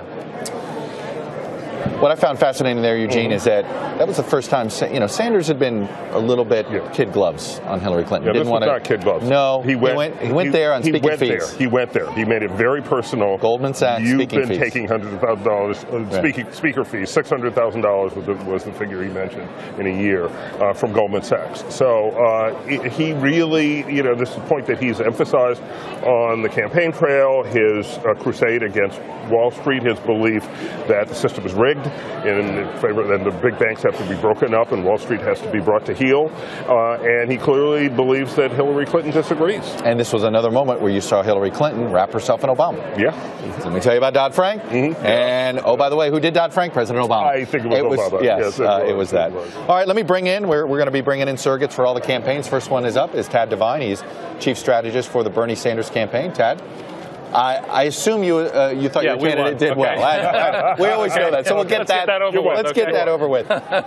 It was a different Bernie Sanders tonight. He was aggressive, and he went after Hillary Clinton on a lot of things. We just talked about Goldman Sachs. I'll be honest with you.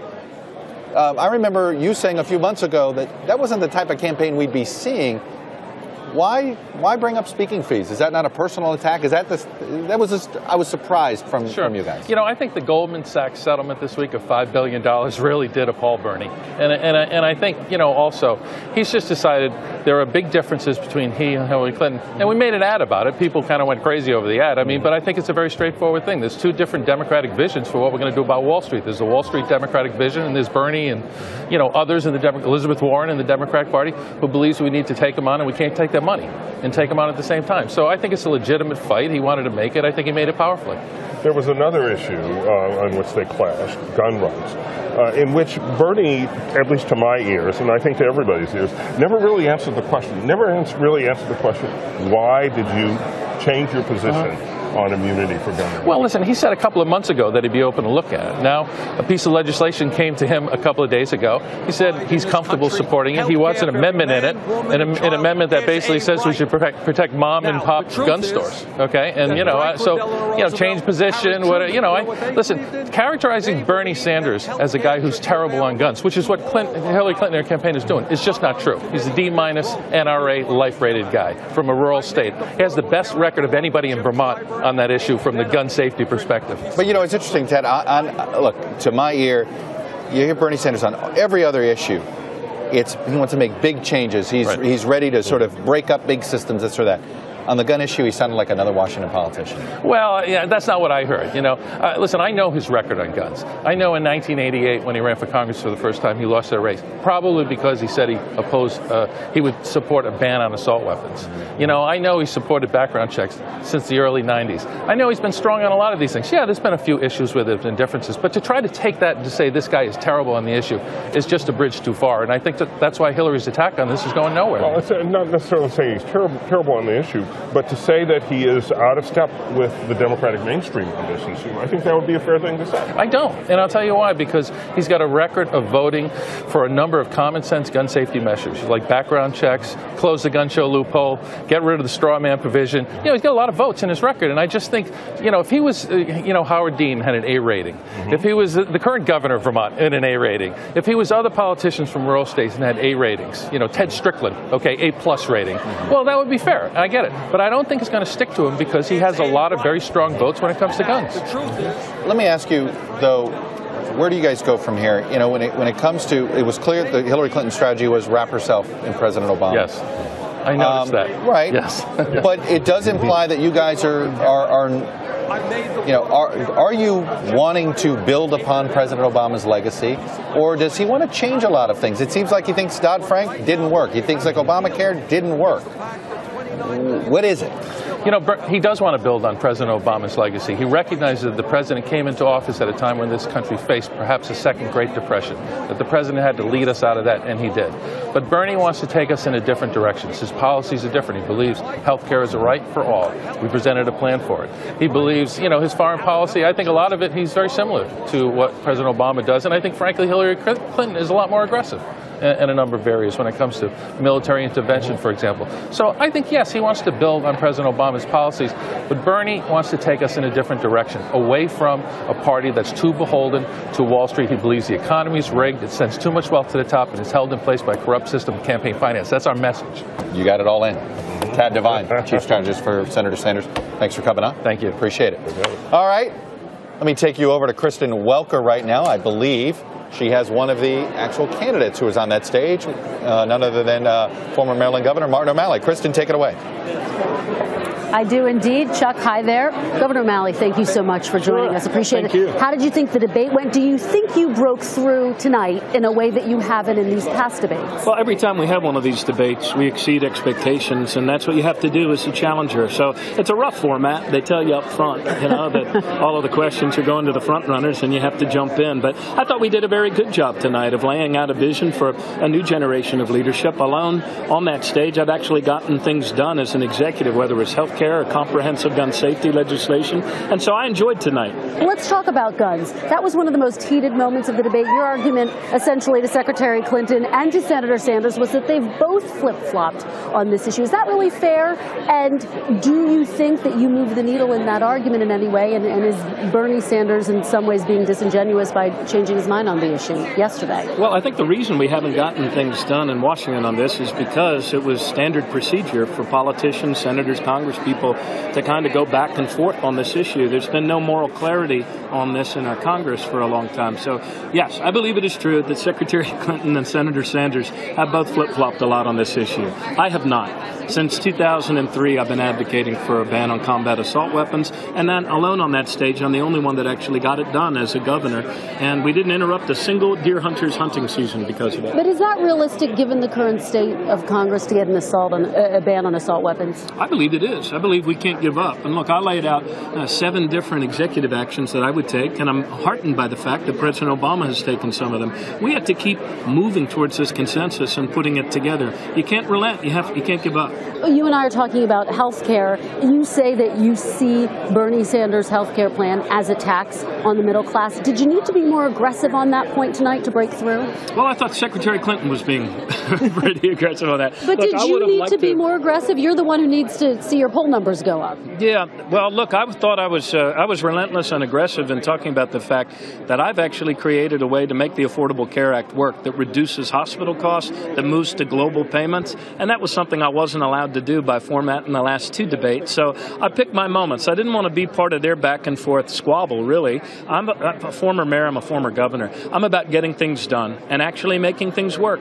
And that's what we're doing with health care. And the New England Journal of Medicine, in fact, did an article just 3 weeks ago saying this is actually working. This is reducing costs. This is keeping people well. And this is what the future of health care could be. And Governor O'Malley, let's talk about your broader campaign. Your polls are in the single digits.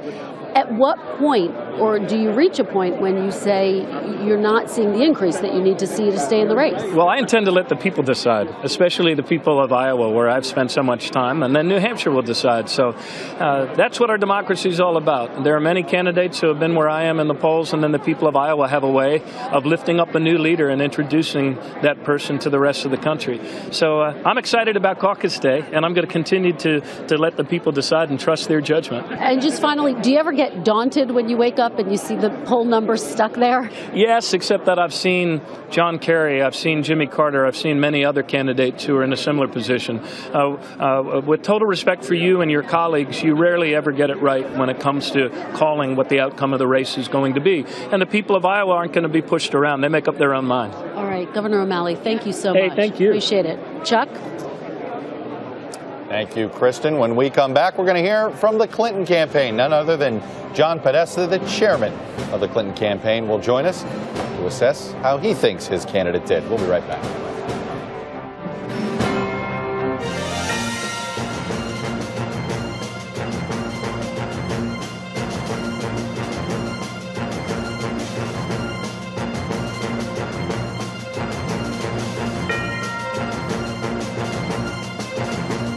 You call yourself a Democratic socialist, and throughout your career in politics, you've been critical of the Democratic Party, even saying in a book you wrote, quote, there wasn't a hell of a big difference between the 2 major parties. How will you win a general election labeling yourself a Democratic socialist? Because what I believe and what I was just saying, the Democratic Party needs major reform. To those of you in South Carolina, you know what, in Mississippi, we need a 50-state strategy, so that people in South Carolina and Mississippi can get the resources that they need. Instead of being dependent on super PACs, what we need is to be dependent on small individual campaign contributors. We need an agenda that speaks to the needs of working families and low-income people.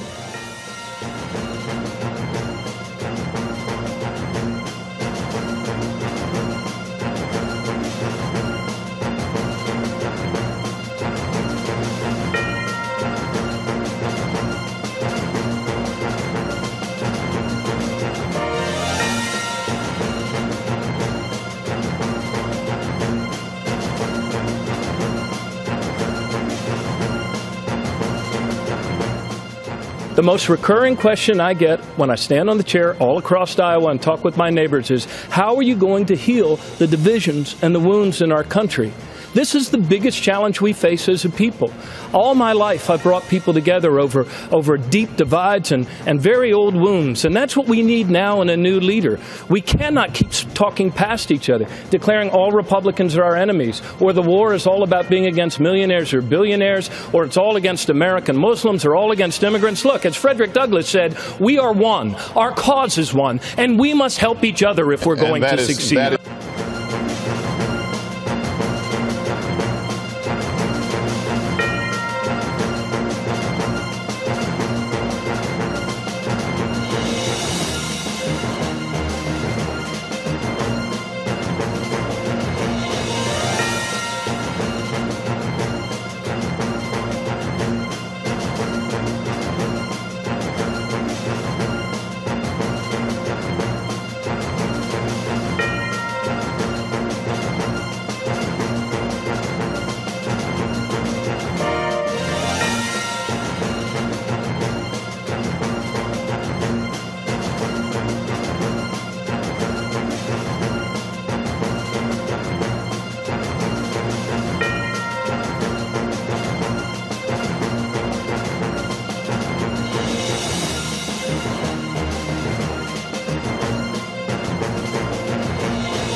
Well, joining me now is one of the moderators of tonight's debate, my good friend Andrea Mitchell. So, Andrea, take me on stage. What happened? What was it up there? It was so stressful.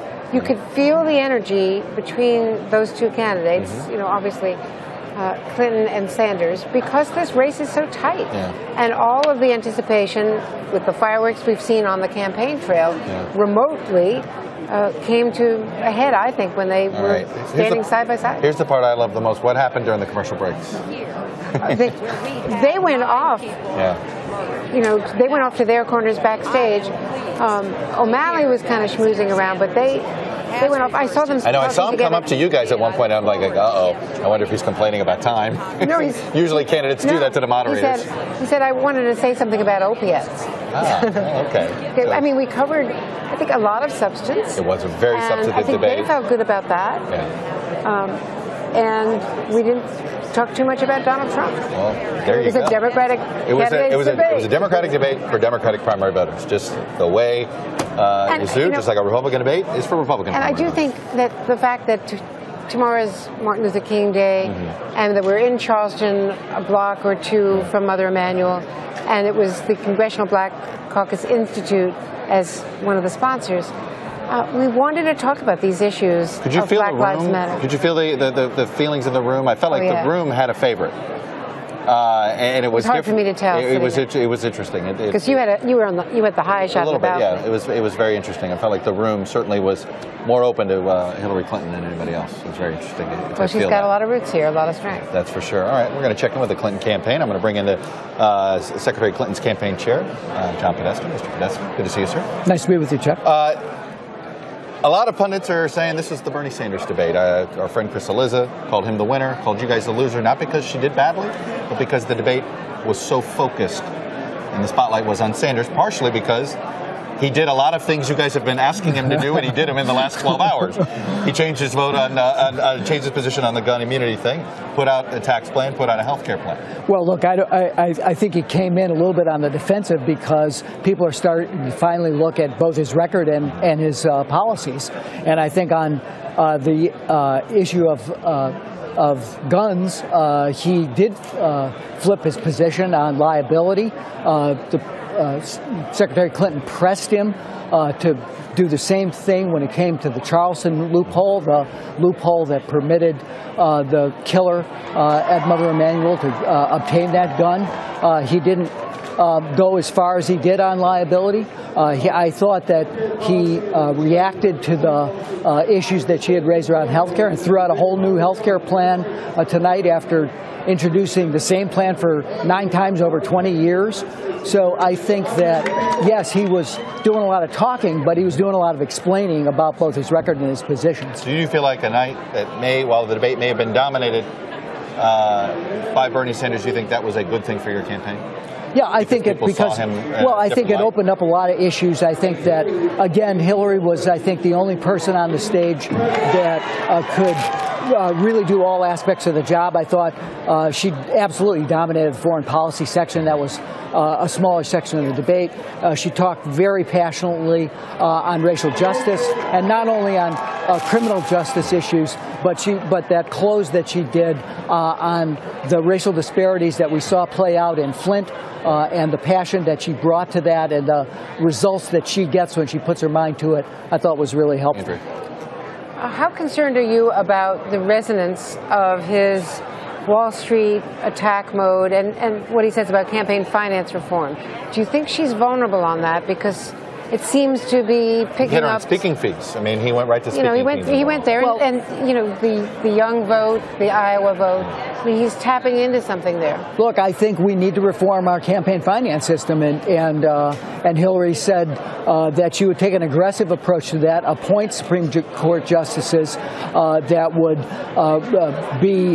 protect the right to vote and not the right of billionaires to buy elections, reverse the issues in Citizens United, have a wholly different approach, and also put forward serious campaign finance reform plans that would put campaign finance back in the hands of voters. When it comes to Wall Street, I think she pointed out something that was very important, which is he's painting with a very broad brush that includes many people who have tried to fight to rein in Wall Street, including the President of the United States, who took a lot of money from Wall Street in 2008, then turned right around and passed the most comprehensive Wall Street reform plan, the Dodd-Frank bill, when he came into office. So did Barney Frank. So I think that, and who's written about this. So I think you've got to look at what people will actually do in office, as well as, I think it's fair for him to raise these issues, but the question is, what are the plans putting forward, and what will you do when you're in office? It's fair to say that she wrapped herself in President Obama at times. I can't tell you how many times we had a whole sheet here of all the different times that she said, I'm going to build upon what President Obama started on here. And it was just... Well, look, I think she wants to build... Is it fair to say she wants the third term? She wants to build on success. She wants to do some different things. She wants to get to some unfinished business, particularly raising wages, which have been stagnant, even during his term, as he's pulled us out of the recession. And Senator Sanders has, I think, a different philosophy. I think he has, as she noted, suggested that someone primary against the president in 2011 as he was beginning to run for re-election. He's called him weak. So I think that he has a different view. He wants a more radical change from where we're going. I think she believes that the president's done a good job and wants to build on that success, build on the success, particularly of the Affordable Care Act. And, Bernie has different views. How concerned are you about losing Iowa? How concerned are you about losing Iowa? Look, I think we have a great organization there. We are going to, as she has said many times, fight for every vote. We believe we can win Iowa, and we will win Iowa. She's going there tomorrow, and we're going to fight to win the caucuses, and I think we're in a good position to do that. All right, John Podesta, go get your winter coat. Great. It's a lot of Iowa time in the next couple of weeks. YouTube, of course, was a partner in tonight's debate with ourselves here at NBC News, and we heard from some interesting YouTube contributors during the debate. My pal Kristen Welker is with one of them right now. I believe it's Francesca Ramsey, a writer and actress who has her own YouTube channel. Kristen, take it away. Hey there, Chuck. Thanks. Well, Francesca, thanks for being here. You, of course, asked that question about how would the candidates, if they were elected, make sure that instances of police violence be investigated fairly. What did you think of the reaction and the responses that you got? Well, I really only got one response, and that was from Bernie Sanders, and I thought he did a really good job. He has a lot of passion.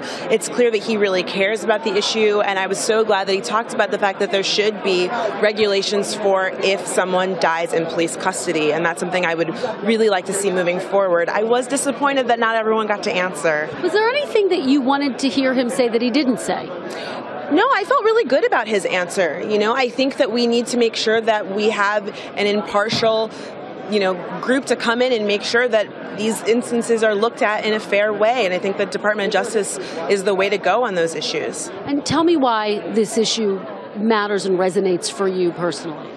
Well, I mean, I think it's pretty obvious as a black young woman. I have friends and family members, and even myself, when we saw with Sandra Bland, where I worry at times that doing the right thing and being a law-abiding citizen really isn't enough if we live in a country where, unfortunately, people of color and black people are criminalized and seen as a threat, and then our lives are not taken seriously when and if something happens. Now, I know you're still undecided in this primary. Did anything move the needle for you tonight? Who did you think had a really strong night?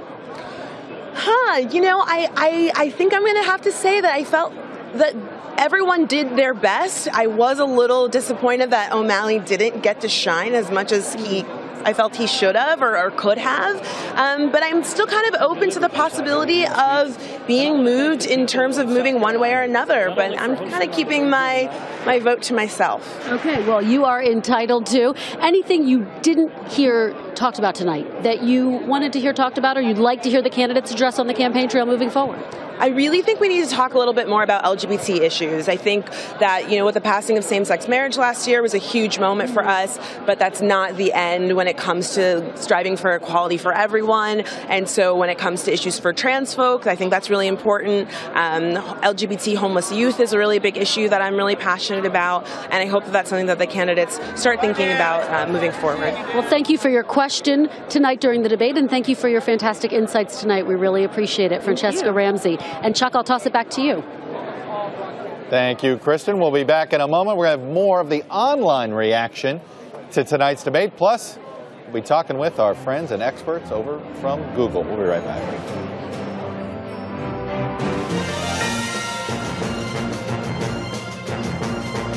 Where we disagree is the comments that Senator Sanders has made that don't just affect me. I can take that. But he's criticized President Obama for taking donations from Wall Street. And President Obama has led our country out of the Great Recession. Senator Sanders called him weak, disappointing. He even in 2011 publicly sought someone to run in a primary against President Obama. Now, I personally believe that President Obama's work to push through the Dodd-Frank bill and then to sign it was one of the most important regulatory schemes we've had since the 1930s. So I'm going to defend Dodd-Frank, and I'm going to defend President Obama for taking on Wall Street, taking on the financial industry, and getting results.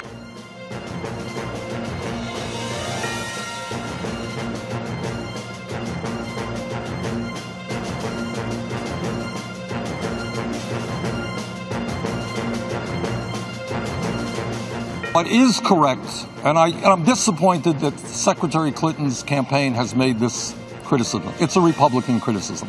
Secretary Clinton does know a lot about health care. And she understands, I believe, that a Medicare for All single-payer program will substantially lower the cost of health care for middle-class families.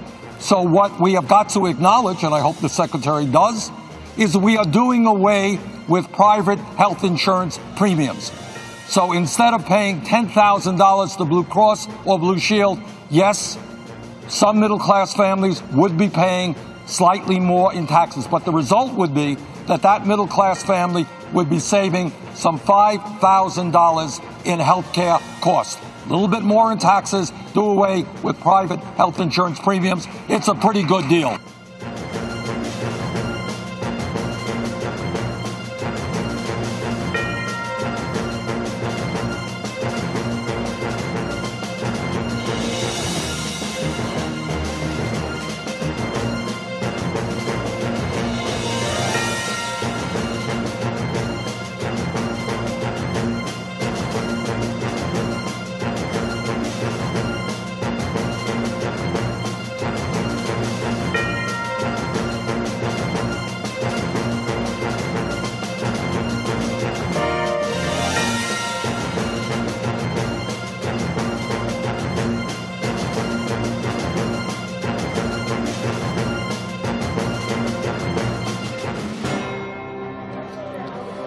Well, throughout the evening, we've been tracking reaction online, and helping us in that effort is Daniel Seberg over at the Google News Labs.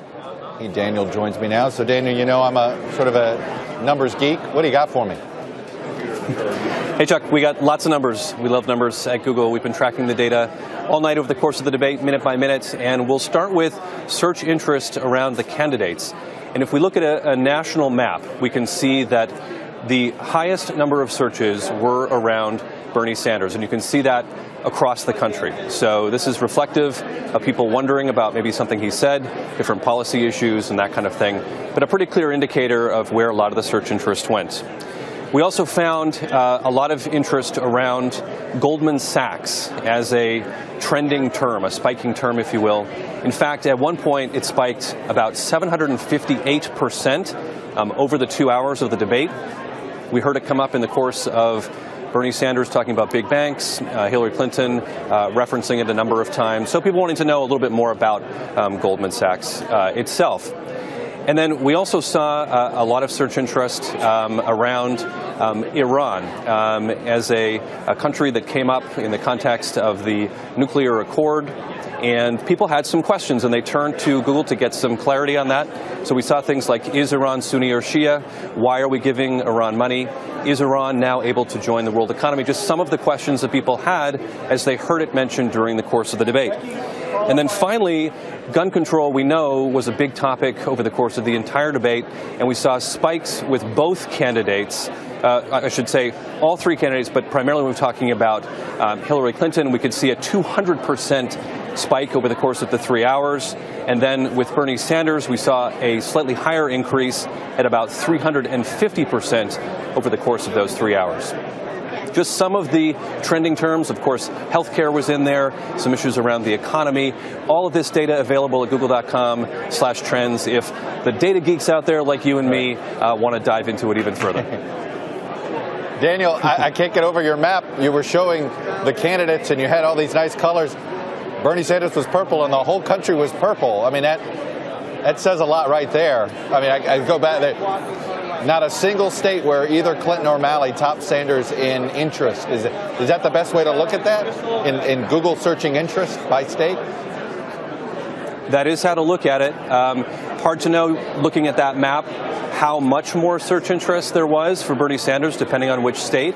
But certainly if you look at the map nationally, that was the most amount of search data was around Bernie Sanders. For whatever reason, again, it could be whether people agreed with what he said or not. Could be positive or negative, but people right? certainly had a lot of search interest. Yep, exactly. All right. Daniel, thank you, sir. Appreciate it. Well, right here in Charleston, as many know, what happened in this city exactly 7 months ago is still very fresh. And it's a very fresh memory for this community. A race-motivated white gunman first went and prayed and then shot and killed 9 African Americans during a Bible study meeting at the historical Emmanuel African American Methodist Episcopal Church. One of the steady voices in the days after the tragedy was that of Democratic Congressman Jim Clyburn of South Carolina, and he joins the table right now. Congressman, always good to see you, sir. Oh, thank you so much for having me. Thank you for hosting us. It's great Thanks to be for here coming. in Charleston. I appreciate it. You're still neutral in this race, I believe? Yes. And do you plan on staying neutral, and how long will you stay neutral? I don't know. You know, I made a promise to the National Party that I would stay out of it if they were to give South Carolina this spot. The early spot here? Yeah. And so I've kept that promise thus far. But with each passing day, I'm getting more and more emotionally involved in this discussion. Okay, well, all right then. And I'm not going to You're getting emotionally involved with? Yes. Well, with the whole campaign, I'm very concerned about the future. I have a new grandson, and I'm thinking about what this country is going to be like for him.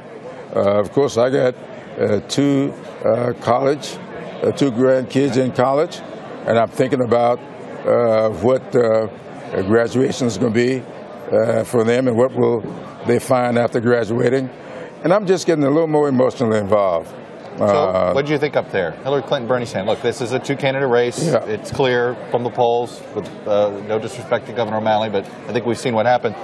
Who do you feel like got the upper hand tonight? Oh, I don't think either one of them got the upper hand. I think on foreign policy issues, it's clear that Hillary is far advanced Bernie on that issue. On the domestic side, income inequality, these issues that are burning at people, I think Bernie acquitted himself very well with those issues. But I would say neither one of them hurt themselves tonight. Okay.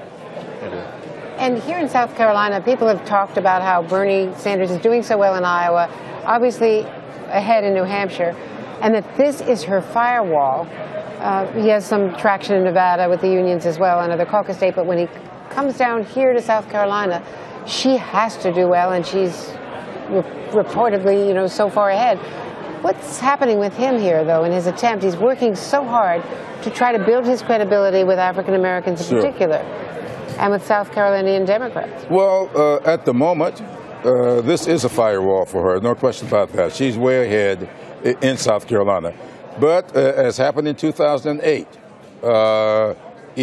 Iowa can change that dynamic very quickly.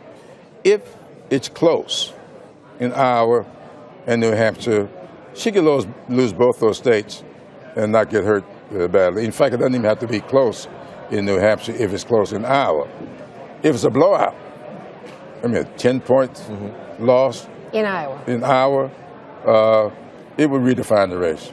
What do you mean by redefine the race? Yeah, I'm sorry? Go ahead. No, I'm sorry. What do you mean by redefine the race? I mean, that South Carolina could do this year what it did in 2008. How's her organization here? She needs it as a She's firewall. got a good organization. Is it a good organization? Oh, Is it built for a firewall? Yes, it is. Yeah. But it's not built for a blowout. Very interesting. And how's his organization here? Good. It's much better than I thought it was 2 weeks ago. What I found since I've been home on this break is that he's doing well. Here's what I just figured out. I'm not playing poker with Congressman Jim Clyburn. I cannot read your face. I have tried to see, and I think he's leaning there. No, he's leaning there. All I know is you're a pretty good poker player, sir. Well, I hope so. I can't count too well, so I don't play poker. All right. Yeah. Congressman Jim Clyburn, good to see you, sir. Thanks for having me. Thanks for your hospitality. We are here. We are also watch this debate with a group of Iowa voters. They are in Urbandale, Iowa, a suburb outside of Des Moines. One of our embeds, Danny Freeman, is with them tonight. So, Danny, it's an informal focus group. We're not going to pretend that this was, all this gathered. But look, we know we gathered a bunch of Iowa Democrats. What did you hear tonight? What did you learn from them? Well, we had a lot of differing views here tonight, Chuck, but it was an enthusiastic crowd in Urbandale, as you said. And remember, tomorrow marks 2 weeks toward the Iowa caucuses. So this is the time when all of these Iowans are really starting to pay attention. So I have a few right here, and I'm going to ask you a quick question. First, on the issue of guns. You know, this is a topic that went back and forth. Suzette, right to you first. Clinton attacked Sanders on guns and really laid out a list of his policies that she maybe didn't agree with. How did you feel that played for Clinton? Well, I think it played pretty well for Clinton. She's obviously very knowledgeable on the issue, probably much more knowledgeable than I am. So did it hurt Bernie? I don't think so. Gotcha. So then another issue that was that came up was Sanders passing on attacking Clinton on the issue of Bill. He brought up Sanders' comments from a few weeks ago. How do you think that made Sanders look? This is the third debate that he has taken a pass at, really going after her hard. Adam, what did you think? I mean, like I said, Democrats in general, they look at the issues as compared to the Republican Party. They just, really were looking at bringing up issues that matter to people. And it comes down to, people don't care about the individual issues of attacking and what media can do and try to make it change and twist the story. All right, I appreciate that, Adam. Now, again, you have a number of undecided but definitely likely Democratic caucus goers here. They had a great time, and the one thing that they did say is that a lot of them wished Martin O'Malley had more time to talk. Back to you, Chuck. Well, I think Martin O'Malley would agree with him there anyway. Danny Freeman, great job there. One of our embeds in Iowa. I'll be seeing you soon, getting my winter coat ready for the final sprint. We'll be back in a moment. We'll have the chair of the Democratic Party right here, Debbie Wasserman Schultz. Stay with us.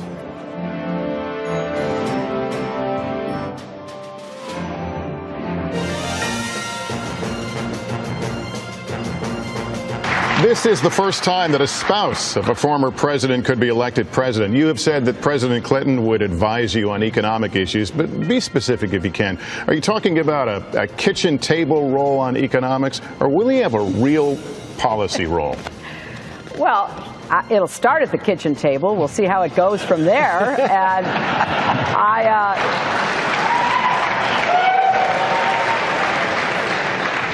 I'm going to have the very best advisors that I can possibly have. And when it comes to the economy and what was accomplished under my husband's leadership in the 90s, especially when it came to raising incomes for everybody and lifting more people out of poverty than at any time in recent history, you bet I'm going to ask for his ideas, I'm going to ask for his advice, and I'm going to use him as a goodwill emissary to go around the country to find the best ideas we've got.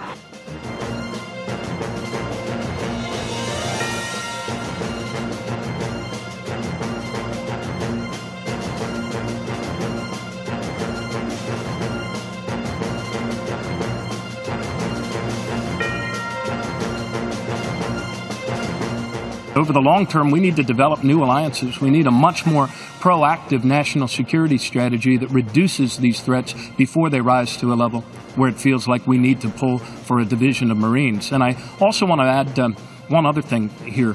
I appreciate the fact that in our debate, we don't use the term you hear Republicans throwing around, trying to look all bravado and macho, sending other kids into combat. They keep using the term boots on the ground. A woman in Burlington, Iowa said to me, "Governor, when you're with your colleagues, please don't refer to my son, who has served 2 tours of duty in Iraq, as a pair of boots on the ground." We need to be mindful of learning the lessons of the past.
And we're back here in Charleston, wrapping up our post-debate coverage. We're joined by the chairwoman of the Democratic Party, Congresswoman Debbie Wasserman Schultz, who represents Broward County. Yes. Congresswoman. And Madam Chairman. Miami-Dade County. You do have a piece of Miami-Dade. I do. I know, even though you're a Broward gal. You know.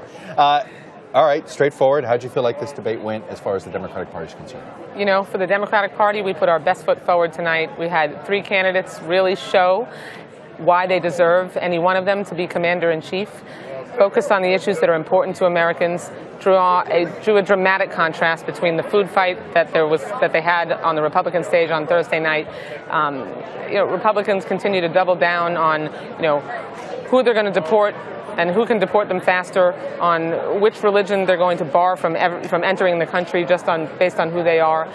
Our candidates talked about how to make sure people could get good access to health care, good education. Were you nervous at all that they were getting a little too, this is the first debate where they went at each other a little bit. Were you a little nervous that it was going to get too harsh? It's a debate. Yeah. It's okay. So you don't mind it? No, especially because they stuck to the issues. They drew maybe sharper points on how they'd approach different issues, but it was really substantive. And Jim Clyburn just told Chuck and me that if Bernie Sanders has a blowout in Iowa, it's going to redefine the race here in South Carolina the way it did in 2008. Well, I think that we are going to continue to have a robust and spirited primary, and it's going to be competitive, for a little while. And once the voting starts, like every election cycle, we'll see what happens. All right, I have to leave it there. That's okay. Because our marathon coverage is finally coming to an end. Madam Chairwoman, thanks for coming on here. Andrea Mitchell, terrific job. You and Lester was wonderful. This was a very spirited Democratic debate, as you saw. Some contrasts were being drawn. It was a large focus on Bernie Sanders. It was Hillary Clinton wrapping herself a bit in President Obama. The march to Iowa now begins. 15 days, 2 weeks from tomorrow, are the Iowa Democratic caucuses. You're going to be able to watch all of this on NBC and MSNBC. I'm Chuck Todd in Charleston. For all of my colleagues at NBC News and MSNBC, have a good night.